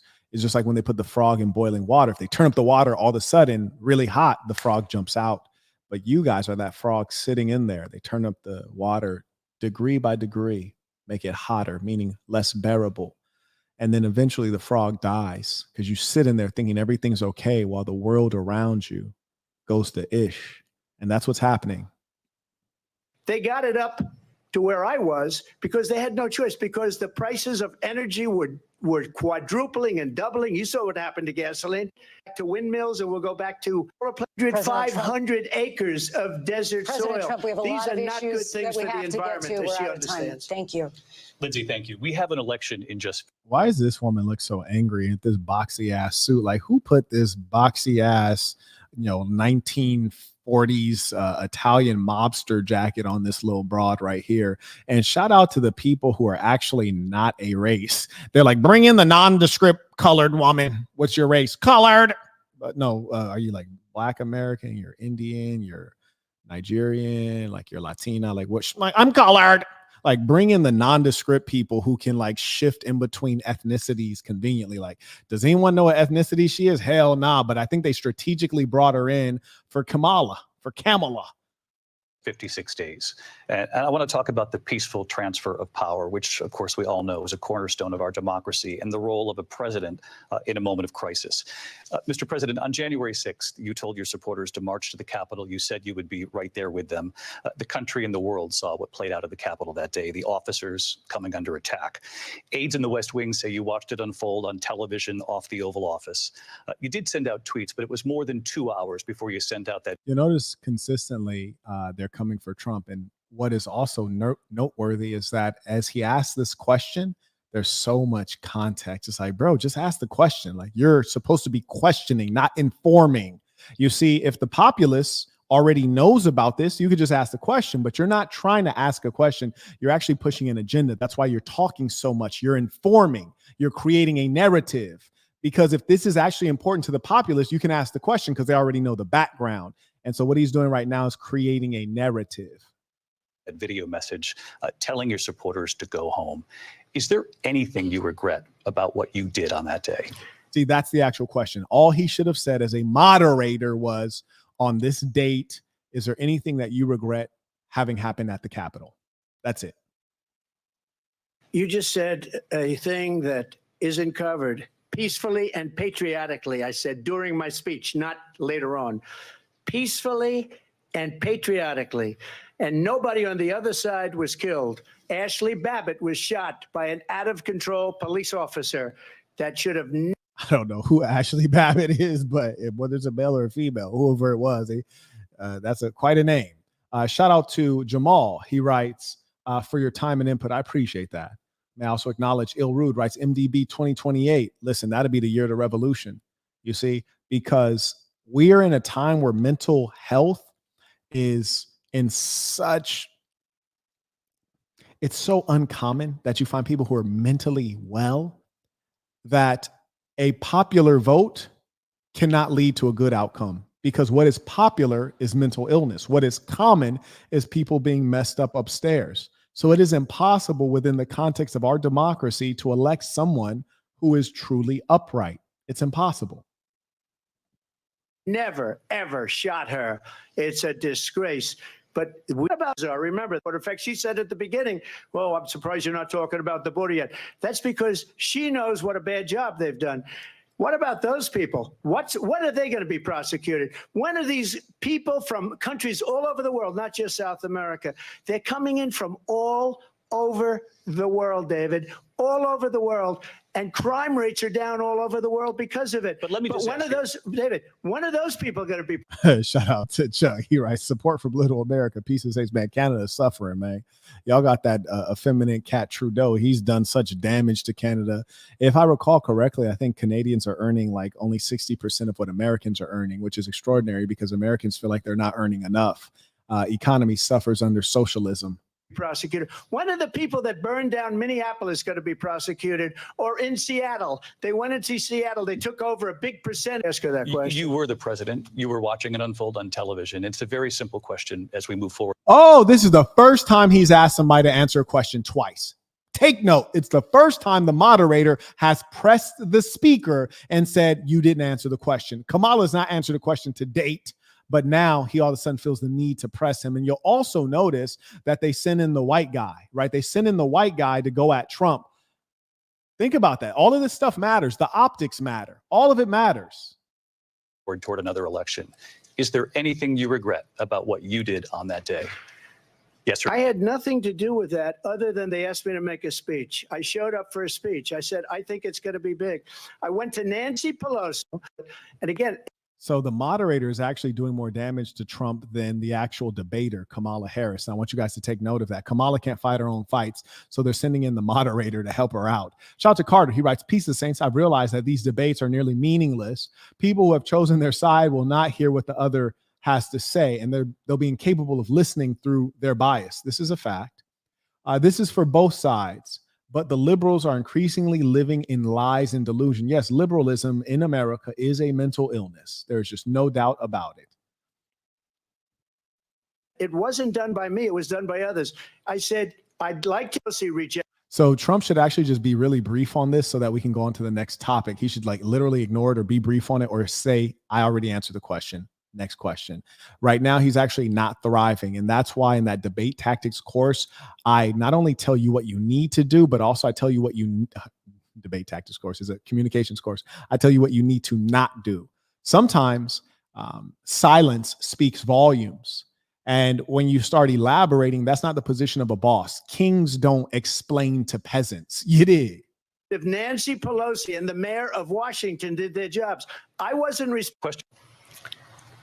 I was at the Capitol on January 6th. And now here she is with her dry ass voice. They try to cook Trump right now. It's like a team effort. It's definitely a 3v1. Law enforcement officers were in searches. We're not on blood course. in Charlottesville. That story has been, as you would say, debunked. Laura Whisker. So he still believes he did not lose the election that was won by President Biden and yourself. But I do want. No, this is crazy, yo. They got to get Tucker Carlson to host the next one. Shout out to my racist boy, Tucker Carlson. He's a racist, but he definitely is an intelligent gentleman. I ask you about something that's come up in the last couple of days. This was a post from President Trump about this upcoming election just weeks away. He said, when I win, those people who cheated, and then he lists donors, voters, election officials, he says, well, Attempts as their election. Now, And I think it's funny how they're talking about something that Trump did that didn't really, or something Trump was supposedly involved in that didn't really lead to anything. No real consequences. You know, there's supposed to be supposedly an attempted putsch, didn't lead to anything. But letting 21 million illegal immigrants does lead to a lot of strife. It's led to lives lost. It's led to decrease in quality of life. It's led to entire apartment buildings being taken over by Venezuelan gangs. It's led to kids in New York and Chicago not being able to attend school, missing out on their education. So being that that is the case, why are we not discussing that, and why are the moderators not pushing that agenda? I think it's fascinating that they're having an extended conversation on something that's largely irrelevant. I tell you that I have traveled the world as vice president of the United States. Oh, but you didn't travel the world before that. So how'd you become vice president? And world leaders are laughing at Donald Trump. Listen, I'm almost mad. Shorty, you have us in World War III. Okay, we're in World War III because of your administration. And it doesn't matter to us who world leaders laugh at. The question is, when you look at your bank balance, do you want to laugh at yourself? And that is often the case under your administration. I have talked with military. War must end. It must end immediately. And the way it will end is we need a ceasefire deal and we need the hostages out. Well, then why don't you stop funding the Ukrainians? As soon as you stop the funding, the war is over. I promise you. Shout out to Hector. He writes, I lived in the block of Seattle that was taken over. The fact something like that was ever allowed to happen is ridiculous. I experienced the whole thing firsthand. Drugs, murders, and destruction of businesses were rampant. That's wild, bruh.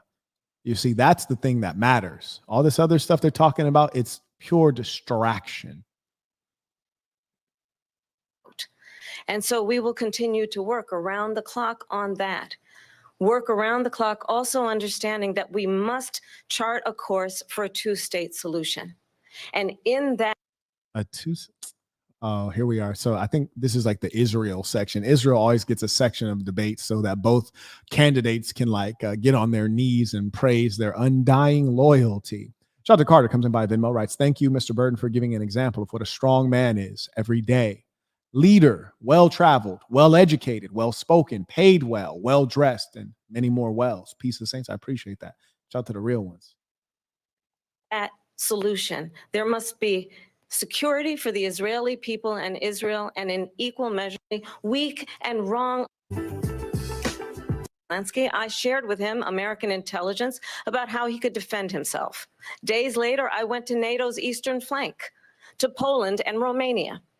And through the work that I and others, America's role and responsibility in terms of ensuring that America's only responsibility is to the citizens of our country. That is what the government is supposed to be for, to serve the American people. But when's the last time you felt like you were served by your government as opposed to dominated? You encounter the police. It's not a pleasant experience. You don't feel as though they're serving you. Rather, you feel as though they're trying to control you, monitor you, investigate you as a citizen.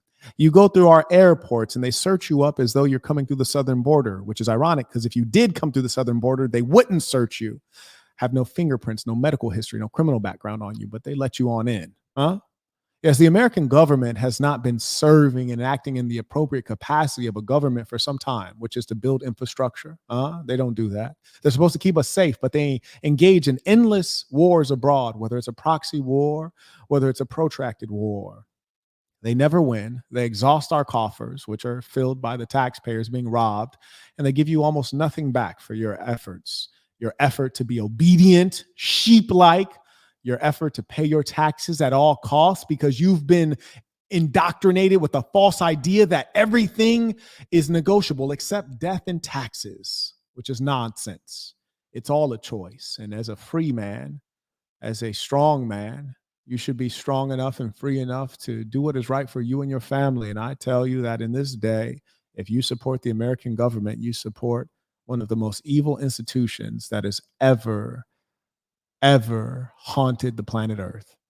That there is stability and ensuring we stand up for our principles and not sell them for the benefit of personal flattery. Here's the comical thing. She's trying her best to sound impactful, but when you don't have any bass in your voice, it's quite hard. Of this debate. I want to move on to Afghanistan. Stoltenberg said Trump did the most amazing thing I've ever seen. He got these countries, the 28 countries at the time, to pay up. He said, I've never seen, he's the head of NATO. He said, I've never seen. For years, we were paying almost all of NATO. We were being ripped off by European nations, both on trade and on NATO. Talk about it. And I also want to shout out to our white supremacists that we have on the internet. And many of them are YouTubers that you guys listen to. For those of you who aren't white, you guys are hilarious imbeciles. But all these white supremacists you listen to, they're always trying to say, oh, you know, we're European. No, you're an American white. You're not a European white. This is a significantly different thing. I've spent a lot of time in Europe. You're not European, and most of you are mongrels anyways. You're of mixed blood. That's why you call yourself white as opposed to Italian or German or Norwegian or Swedish, what have you. So you don't have pure blood. And furthermore, from a cultural standpoint, Americans are radically different than Europeans. So many of you are lost. Those who would purport to be white supremacists in this day are so dim-witted. They have neither philosophy nor understanding of their own, their intellectual forefathers in that movement. Most of the true racists, you see, even of the United States or of Europe, they would look at the people today, like one of these racists today, he's like half Mexican and half Italian. It's like, you're a white supremacist? Like, come on, bro. Like, this is laughable. But you guys are entertained by this stuff. And then you have other persons who purport to be black. They don't look black at all. It's like, you're clearly not black. And then they start using the N-word with the hard R. And I'm all about freedom of speech. I don't think people should be prevented from using the N-word with the hard R. But I do think that you'd be wise to not want to associate with such a low person. You see, racism is a sad thing that you see typically exercised by those who, as an individual, they feel inferior. The only way that they can feel superior is by associating with a greater group that has merit. But the comical thing is to associate with the white class as a superior class in this day is laughable because the white societies are all in decline. Now, if you were saying the Asians are superior, it would still be a lie, but you could at least see the logic there because, Japan is having a declining population, but great technology there. South Korea is extraordinarily civilized, and China is indeed a hegemon. So this could make sense to the sophomoric person. But the fact of the matter is, racism is essentially stupid. And I've tried to be a racist many times. It just doesn't make sense if you have intelligence. And even if you look at all the pseudoscience they've tried to utilize over the years, they used to say that the blacks have a smaller brain. That's why they're not as bright. They have a smaller brain. Then they realize that the Bushmen, blacks, Africans, in fact, have the biggest brains. So that must be the wrong theory. And they try a theory after theory, and they all fail. But I say that to say this: all of you guys praising these hateful white supremacists online, you are truly lost. And rather than praise them, you should shun them. Not because we need to fear racism, but rather because these are persons who are spreading stupidity and hatred, and it is counterproductive. And there's a number of persons who hate themselves because they themselves have no identity. I don't need to name them. You know who they are on YouTube. They're not even white. Even the white supremacists aren't even white. There's three YouTubers I can think of right now who use the hard R. They're not even pure white. It's comical. But you have others who even less so are white, but they platform white supremacists and they give them voice. And this too is dangerous. And that is why I tell all of you, 3-sentence Bible. Number one, be yourself. If you're white, be white. If you're black, be black. If you're mixed race, be mixed race. Be yourself. There's nothing better than that. Number two, be good to yourself. It is good to love yourself, to respect yourself, not to negate the self, not to hate the self, not to disparage the self. You claim that your father's black, but you use the hard R. That's fascinating, huh?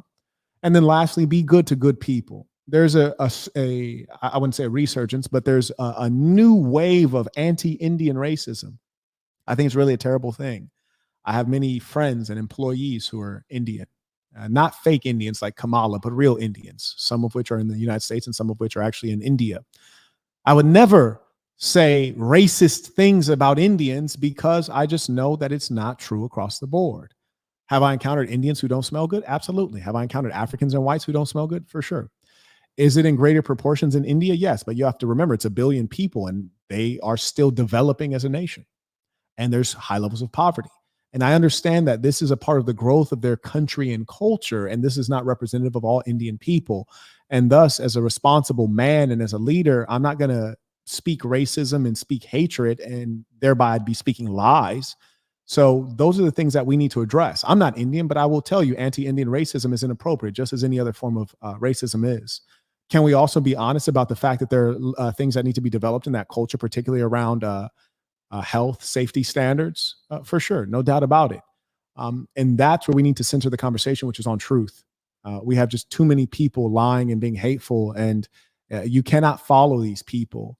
You have to take a stand as a viewer, take a stand with where you spend your money, take a stand with who you listen to and you support through ad revenue or, super chats or what have you. Take a stand. Carrying on. I got them to pay up by saying one of the statements you made before, if you don't pay, we're not going to protect you. President Otherwise, Trump. we would have never gotten it. He said it was one of the most incredible jobs that he's ever seen done. Shout out to Trump for knowing how to, collect that guap. Carter writes, people are naive if they think that either side is going to have a, quote, fair and just election. Absolutely not. I agree. And a, quote, peaceful transfer of power, end quote.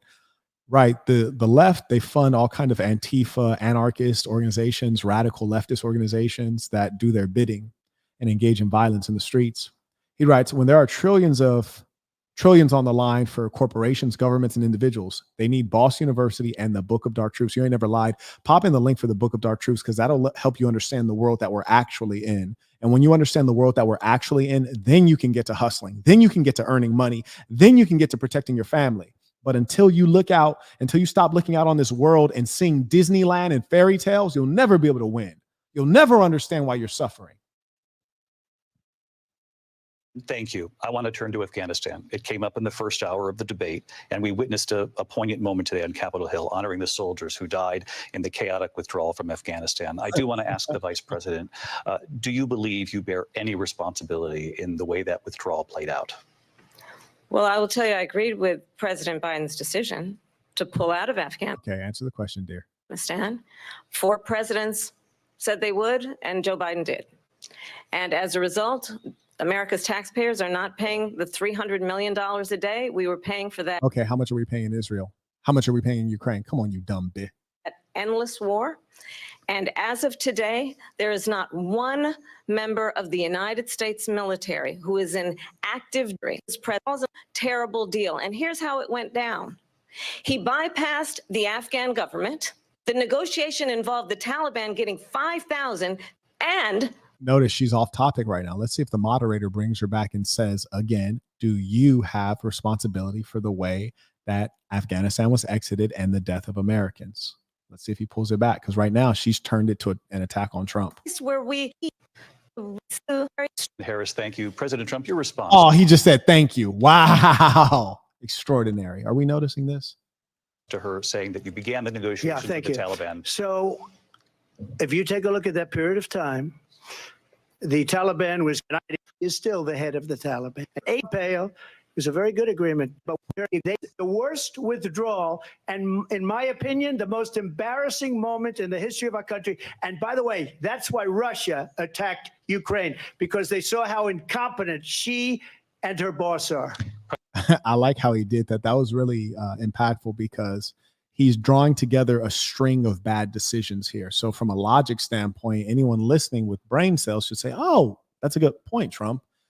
They showed that America is weak and ineffective militarily. So then that emboldens our enemies. Not that Russia is in fact an enemy, not an enemy of the American people. Maybe the American government has selected Russia as an enemy.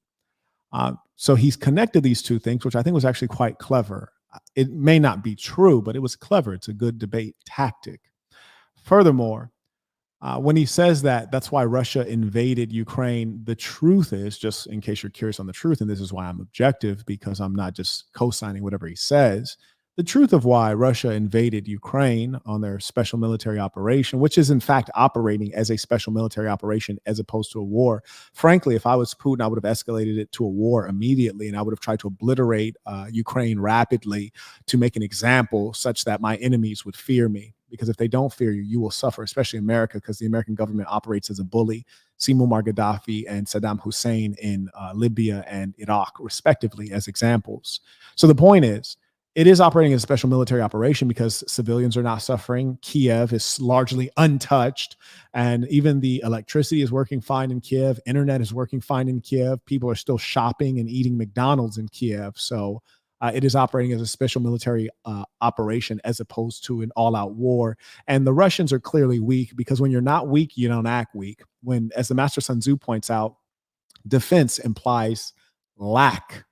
Attack implies abundance. Well, the question is, why haven't the Russians been very aggressive and truly attacked? Ukraine is an inferior foe. Why haven't they just wiped Ukraine out and just really escalated? Because they're scared of what will come after it, which is America, which is a dying power just throwing haymakers.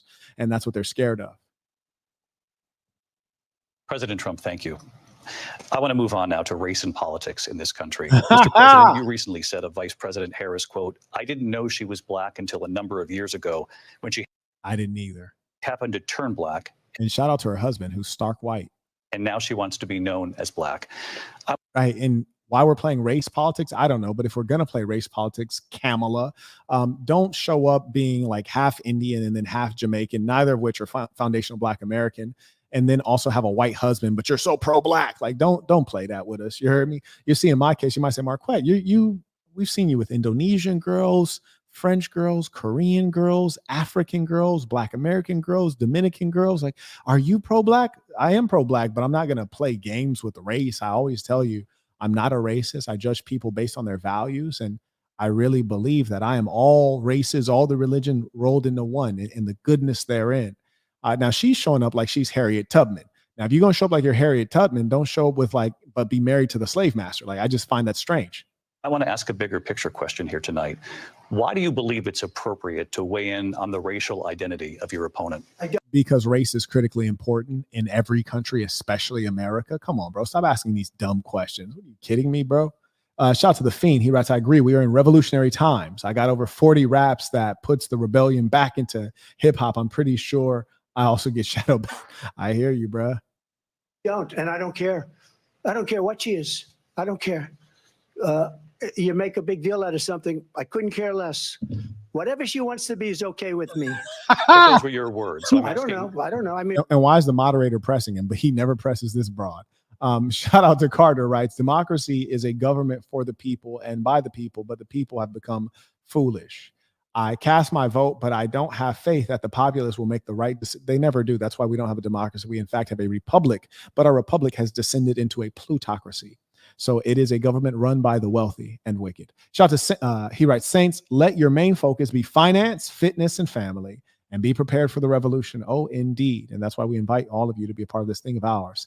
Because listen, assassin or nothing. Hear me? Get with us, get right, or get left. Carrying on.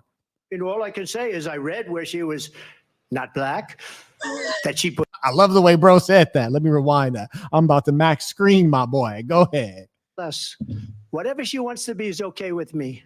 But those were your words. And you know what? I'd go ahead and say, look, I'm a white man named Donald Trump, and I've been referred to as a Cheeto. Cheeto or not, I currently appear to be darker than Kamala Harris. So this is a valid question. You've seen blacks like Michael Jordan, right? There's a far gap between her and Michael Jordan. I'd actually like to say that I look more black than her. Words. So I don't know. I mean, all I can say is I read where she was not black, that she put out. Not black. And I'll say that. And then I read that she was black, and that's okay. Either one was okay with me. That's up to her. That's up to her. Vice President Harris, your thoughts on this? Well, why didn't he ask her, are you black? Like, and if anyone's wondering, what do we mean when we say black? We're not actually talking about black. See, Nigerians are black. People in Botswana are black. People in Central African Republic are black. We're not talking about black. Haitians are black. Jamaicans are black. We're talking about, are you a foundational Black American, which is to say that you trace your lineage, your heritage, and your ethnicity to those who were brought to the United States of America through the transatlantic slave trade, the Mayafa, also known as the Black Holocaust? Is that where your blood traces through your history? That is what we're talking about. Are you a foundational Black American? Which she is not, and neither is Barack Obama. That's the real question. I think it's, I mean, honestly, I think it's a tragedy that we have someone who wants to be president who has consistently, over the course of his career, attempted to use race to divide the American people. You know, I do believe that the vast majority of us know that we have so much more in common. Trying to divide us. Land, he owned buildings, and he was investigated because, let's remember, this is the same individual. So she's basically doing her best 1-2 to portray him as racist. I believe that Trump has performed very poorly in this segment. Shout out to Cam. And instead of backing down, he should have doubled down, because real N-words, you heard me, real N-words, they know what's up. Yeah, if he'd have said, you know what, nah, she's not Black. Her father's Jamaican, which is not the foundational Black American. That's an island in the Caribbean. They have a different history. And her mother's Indian, which is clearly not Black. So yeah, no, she's not Black. She's not the same kind of Black as Michael Jordan. She's not the same kind of Black as Tupac Shakur. She's not the same kind of Black as Medgar Evers. She's not the same kind of Black as Malcolm X or Martin Luther King. No, she's not a foundational Black American, and that's fine. Neither am I. I'm a white man. She's Indian and Jamaican. So let's leave it there. Next question. That should have been the answer. Instead, he played softball and he took a major loss there. Who took out a full-page ad in the New York Times calling for the execution of someone who understands, as I do. She's going off topic right now. The question was about you being Black. Now she's just talking about Trump's a racist right now. Is constantly trying to talk the language. Lindsay? President Trump, this is now your third time. This is the most divisive presidency in the history of our country. There's never been anything like it. They're destroying our country, and they come up with things like what she just said. Going back many, many years, when a lot of people, including Mayor Bloomberg, agreed with me on the Central Park Five, they admitted, they said, they pled guilty. And I said, well, if they pled guilty, they badly hurt a person, killed a person. Because there's nothing now. I built one of the greatest economies in the history of the world, and I'm going to build it again. It's going to be bigger, better, and stronger. Bro said the history of the world. Shout out to my boy. Carter writes, and she's not the same kind of Black as Donald Trump. Free my nil. Bro, I'm telling you, man, in a real way. They're destroying our economy. They have no idea what a good economy is. Their oil policies, every single policy. And remember this, she is Biden. You know, she's trying to get away from Biden. I don't know the gentleman, she says. She is Biden. The worst inflation we've ever had, a horrible economy because inflation has made it so bad, and she can't get away with that. Thank you. Your time is up. I want to respond to that, though. I want to just respond briefly. Just told him his time is up. Her mic ain't even on, and she's saying, I want to respond, and here they are letting her.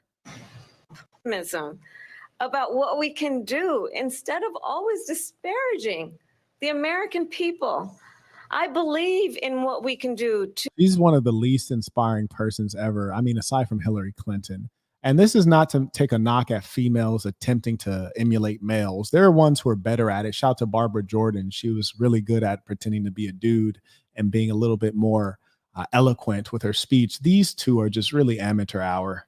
To balance their hard work. Has been fleeting. Let's turn the page. Vice President Harris, forward. Thank you. Let's turn to policy. President Let's Trump, turn back we to have policy. to move on. President Trump. Oh, you'll notice they let her respond, but now Trump is trying to respond, and all of a sudden we must move on. We absolutely must move on. President Trump. Our country. Let's turn to policy, please. She has a plan to defund the police. She has a plan. I'm sorry, we're gonna you have long vowed to repeal and replace the Affordable Care Act, also known as Obamacare. You have failed to accomplish that. You now say you're going to keep Obamacare, quote, unless we can do something much. Frankly, I'm not going to lie to you. I really don't find it fascinating. The policy on American healthcare, I think, is atrocious, and we're not really going to ever find significant policies that are going to benefit everyday people until we can start balancing the budget, and stopping the endless war. So never will you actually have proper healthcare in America, even though it's affordable. And so the fact is, what you have to bank on is us having a strong economy so that you as an American can afford to pay out of your pocket for healthcare, which I'm fine with doing that. And I say that to say that's why I'm skipping this segment on healthcare, because it's always BS. It's always BS. But one thing I will tell you is American healthcare is still the best in the world. This is a fact. That's why Canadians leave their little socialist paradise and come on down to America when they need fast, high quality service. And it'll continue to be the beacon of great healthcare the world over. Leaving. They're building big auto plants in Mexico, in many cases owned by China. They're building these massive plants, and they think they're going to sell their cars into the United States because of these people. What they have. One thing I want to state, and this is why I always remind you guys that you want business people in office. You want people who are well-traveled and very experienced. I've been around the world, filled up 4 passport books. What I see consistently is that Toyotas are everywhere on earth, Hyundai everywhere, foreign cars everywhere, but American cars, you only find them in some markets. You find that they're not as prevalent in Europe. You find that they're largely absent in Asia. And then you ask yourself, well, why do we let the Europeans and the Asians send their cars here, but they don't let us send our cars there? Wow. And then you look at places like Singapore, which have extraordinary taxes, or you look at a South Africa or India that have huge import taxes on American cars. And you're like, wow, people aren't playing fair out here. Given to China is unbelievable, but we're not going to let that. We'll put tariffs on those cars so they can't come into our country because they will kill the United Auto Workers and any auto worker, whether it's in Detroit. In fact, they refuse. You know, Biden doesn't go after people because supposedly China paid him millions of dollars. He's afraid to do it. Between him and his son, they get all this. That's one thing Trump would have been wise to do, is to really double down in talking about the crimes of Hunter Biden and the crony capitalism going on, and the fact that the Biden administration, Biden-Harris administration, have been complicit with crimes that they know have been committed. So it's like, okay, well, if I'm a felon, isn't Hunter Biden a felon? Why is he not in jail? The law does not apply equally with you people. This money from Ukraine. They get all this money from all of these different countries. And then you wonder, why is he so loyal to this one, that one, Ukraine, China? Why is he? Why did he get $3.5 million from the mayor of Moscow's wife? Why did she pay him $3.5 million? Crazy. This is a crooked administration, and they're selling our country down the tubes. President Trump, thank you. Thank you. We'll be right back with close. And that kind of damning information, that's something that Trump should have said way earlier in the debate and then referenced it consistently. These are the kind of things that I teach during my debate tactics segment on the Master Communicator course, because things need repeating such that people can remember them, but also believe them, because one of the flaws in the human brain is that when you repeat something, it can actually become truth. Do you know how many dim-witted people tell me that Trump is racist and they truly believe it? And then I say, oh, well, give me one example, not 2 examples, not 10, just one example of something racist he did. And then they can't explain. Do this.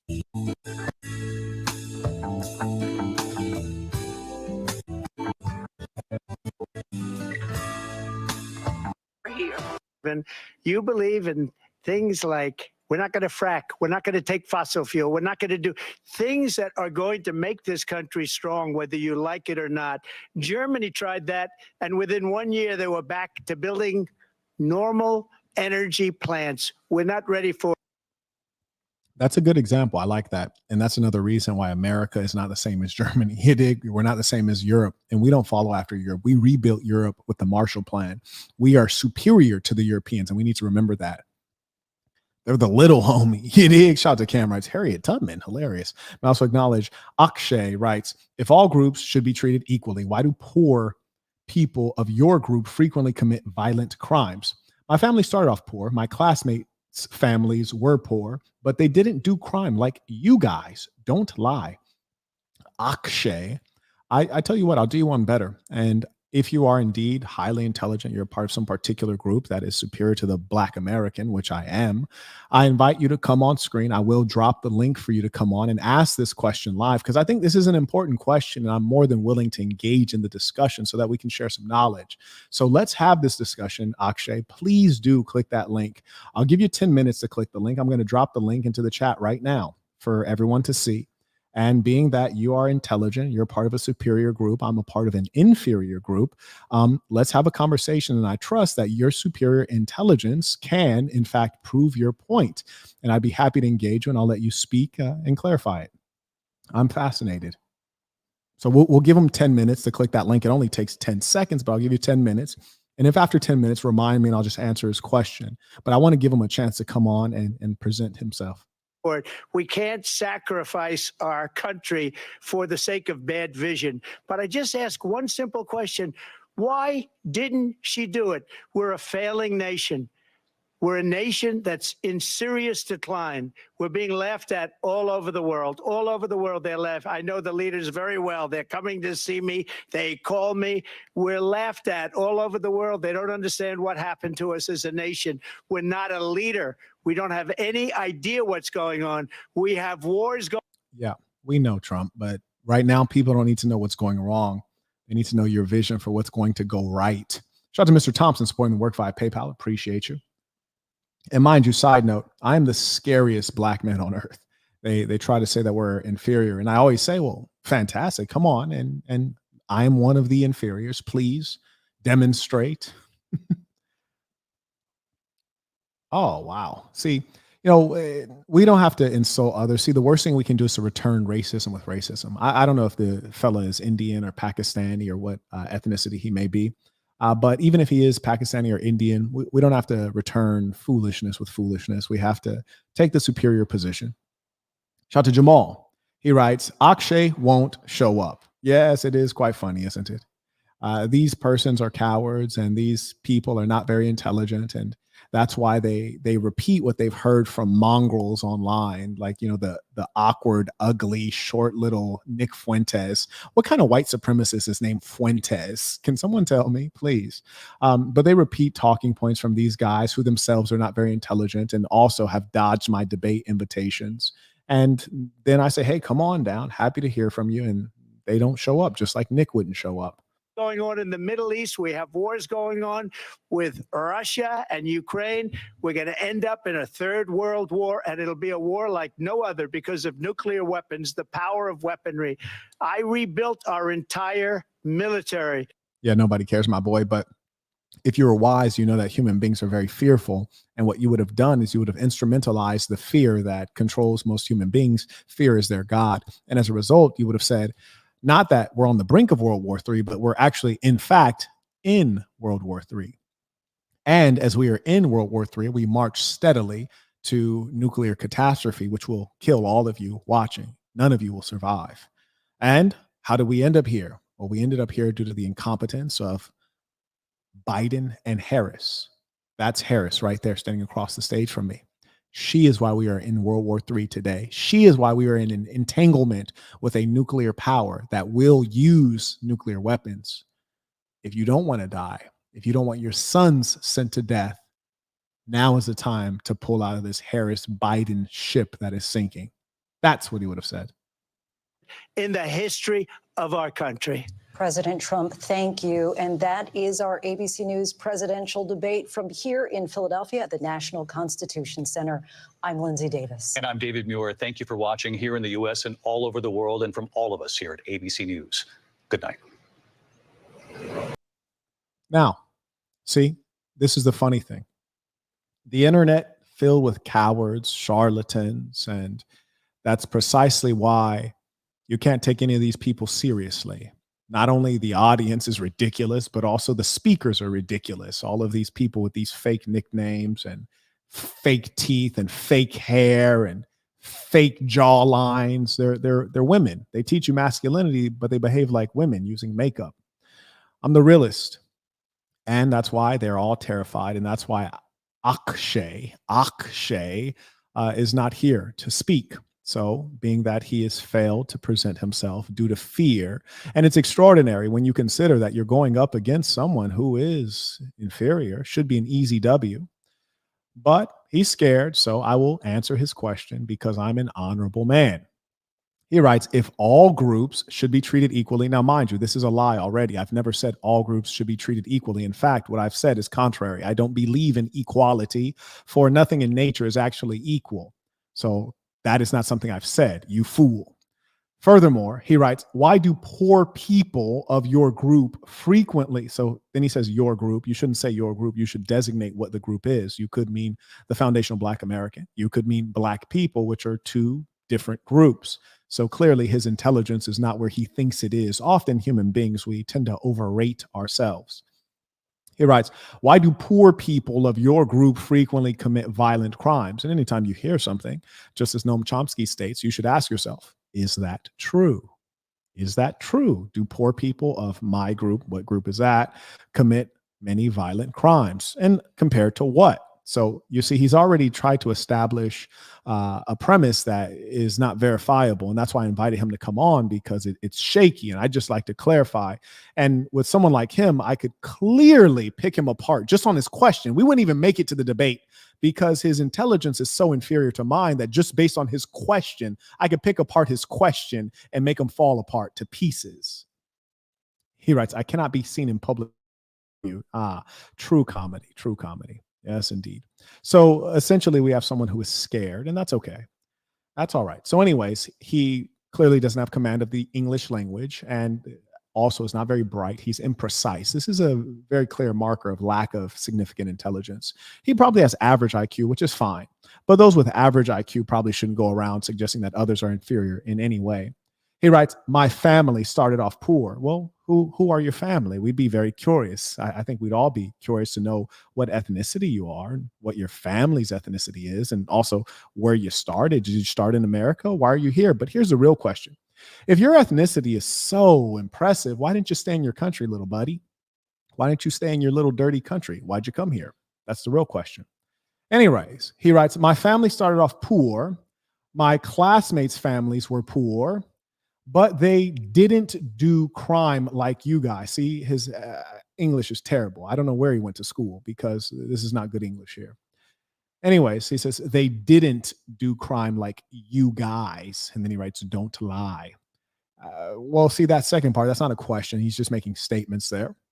So I'll go back to the first part, which is a poorly written question, which is, why do poor people of your group frequently commit violent crimes? Well, I don't know what group you're referring to. So there's that. But why do people commit violent crimes? Well, that's a question that's hard to answer. We really would need more specificity. But I tend to think it's because they're underdeveloped. It's because there's a lack of education, a lack of intelligence. It's because of a general decay in their culture. So they have a backward culture or a violent culture. Speaking of violent culture, the most violent people on earth are the whites. All of the data is there. That's not racist. That's just factual. And for example, you look at something called a world war. Well, they've all been European affairs. If you look at genocide, well, those are largely European affairs. You look at colonialism, mass murder, in other words, those are all European affairs. By far the most violent people ever to be on earth. So it is quite comical to me when you speak of crimes, you speak of petty crimes. When I'm speaking of crimes committed by the Europeans, the whites, we're speaking of crimes against humanity, things that are extraordinary in scope. The eradication of the Native American, it's extraordinary. The mass colonization of the Africans, and you look at the Belgian Congo, where they used to cut off the limbs of children, like actual toddlers. This is monstrous. You'll never find Black people doing this kind of thing in a mass organized fashion. You won't even find Chinese people doing this in a mass organized fashion. You look at Australia, which was an entire continent that's depopulated by the vicious, cruelest group of people ever to exist. Now, would that make me a racist to say that? No, we're just recounting the facts. But the reason that I point that out is not to paint whites or Europeans in a negative light, but rather to bless you with the truth, which is to say, you sound silly to call the Black peoples of the earth violent. It's just silliness. How do you ignore entire genocides, entire holocausts, entire, generations of colonialism? It just shows that you're a dishonest person. Now, what mud dung hut you come from, I don't know. You didn't say. But I would encourage you being that you guys are so smart, why don't you go back to your mud dung hut and get out of America? Because frankly, we don't want you here. America is a multi-ethnic, multiracial nation state in which my people have been here since the beginning. Your people are new visitors. So if you don't like the way things are proceeding here, go back to your mud dung hut, wherever you come from, my dear boy. And that's that. And that's not racism toward you. That's just telling you, go back to where you came from, if it's so good. And I tell that to everybody. You see, I tell that to a Nigerian. I tell that to a Somali. I tell that to an Italian. I tell that to a German. Go back to where you came from if your race is so superior. One thing I'll tell you is I don't see a lot of Japanese in America. You don't see like huge Japanese communities. Why? Japan's a great place. Anyways, I invite all of you guys to come on and have a debate. And you see the difference between you and I is that I'm not tied into, lying about the superiority of Black people or white people or Indians or Asians or any of that. I really don't care. I just like to deal with the facts. And the truth is, I'd like to see all peoples raise up. I want to acknowledge something, that there is a very low culture among the Black Americans, and this must be changed. There's also a low culture among the white Americans, and this must be changed. The immigrants, which you seem to be an immigrant, the immigrants, they come in and you can't really rightly compare them to those like me who have been in the country for centuries. Those of my family who've been here for centuries, who built the country. You just showed up yesterday, little buddy. But the fact is, immigrants, those are more ambitious peoples, right? So you're basically taking the cream of the crop in terms of ambition and will to succeed from other countries, and you're comparing them to the average within our country. You see, a Black person who comes from Africa is not comparable to a Black person in America. If you've come across that water, you're more ambitious. You probably came from a higher income strata in your respective country. So we cannot then compare the cream of the crop of, say, Nigeria coming to America and compare their performance to the average Black American. That's illogical. Similarly, you can't even compare someone who's poor coming from Guatemala or Venezuela and comes into America and compare them to Latinos who have been here for generations, or Blacks or whites who have been here for generations, because those are the people who are ambitious enough to cross rivers and to go through underground tunnels trying to get a better economic opportunity. So it just shows that you're not a very wise person, and certainly not well schooled, because a basic university education at a middle tier university would have taught you that you're not comparing like for like, which is to say that you'd be completely devoid of logic and you'd be relying on your emotions and your assumptions. And for that reason, you dirty little fella from whatever third world shithole you come from, that's precisely why you don't want to come on, because your mere appearance would be embarrassing, and I would pick you apart and break you down to molecules, my dear boy. And it would be easy work for a boss. You dig? Shout out to Heels In supporting the work via Venmo. And by the way, when you talk about the Black American, you be careful when you come from me. I'm the best of them. You dig? Anyways, as you guys can see, I have the lovely villa. I got my old lady in one of the other rooms, and still going to enjoy some more fresh fruit and this delicious drink that was made here by the lovely ladies who came to cook it this morning and make all of this fresh for me every morning. So I'm going to return to my beautiful life. Before I do so, I'll give you all the opportunity to send in your comments, questions, and I'll answer them, and then I'll get back to my beautiful life. And by the way, it's been truly a pleasure to have you all here with me. It's always a pleasure.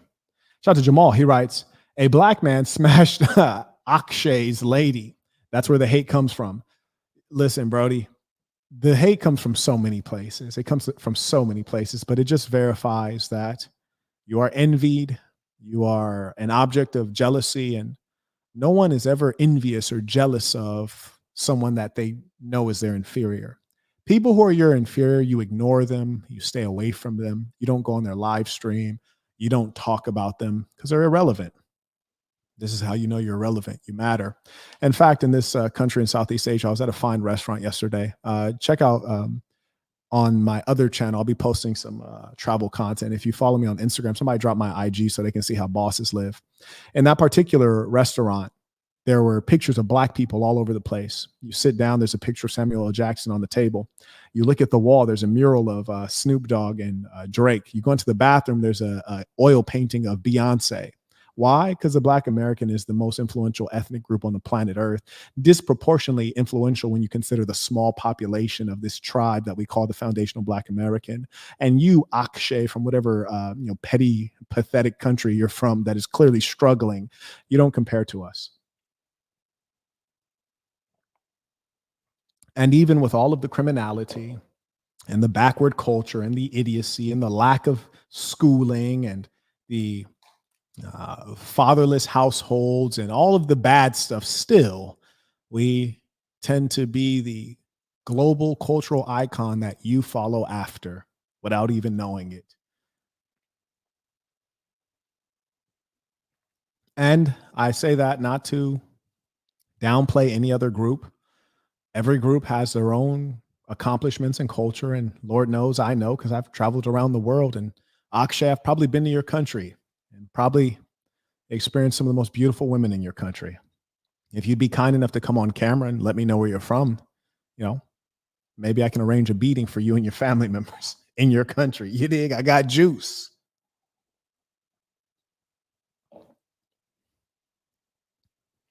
Anyways, Akshay, I hope you are happy with the question, the answer to your question. I have answered it. I honored the fact that you sent it in. Ladies and saints, it's been a pleasure to have this time to fellowship with you all. Let us end this with our tradition, the Creed of the Assassin. Repeat after me with full conviction, knowing this is true of you. The Creed of the Assassin. I am going to be who I truly am because I am remarkable. And I'm going to strive every moment to show the greatest part of who I am. Until next time, peace to the saints.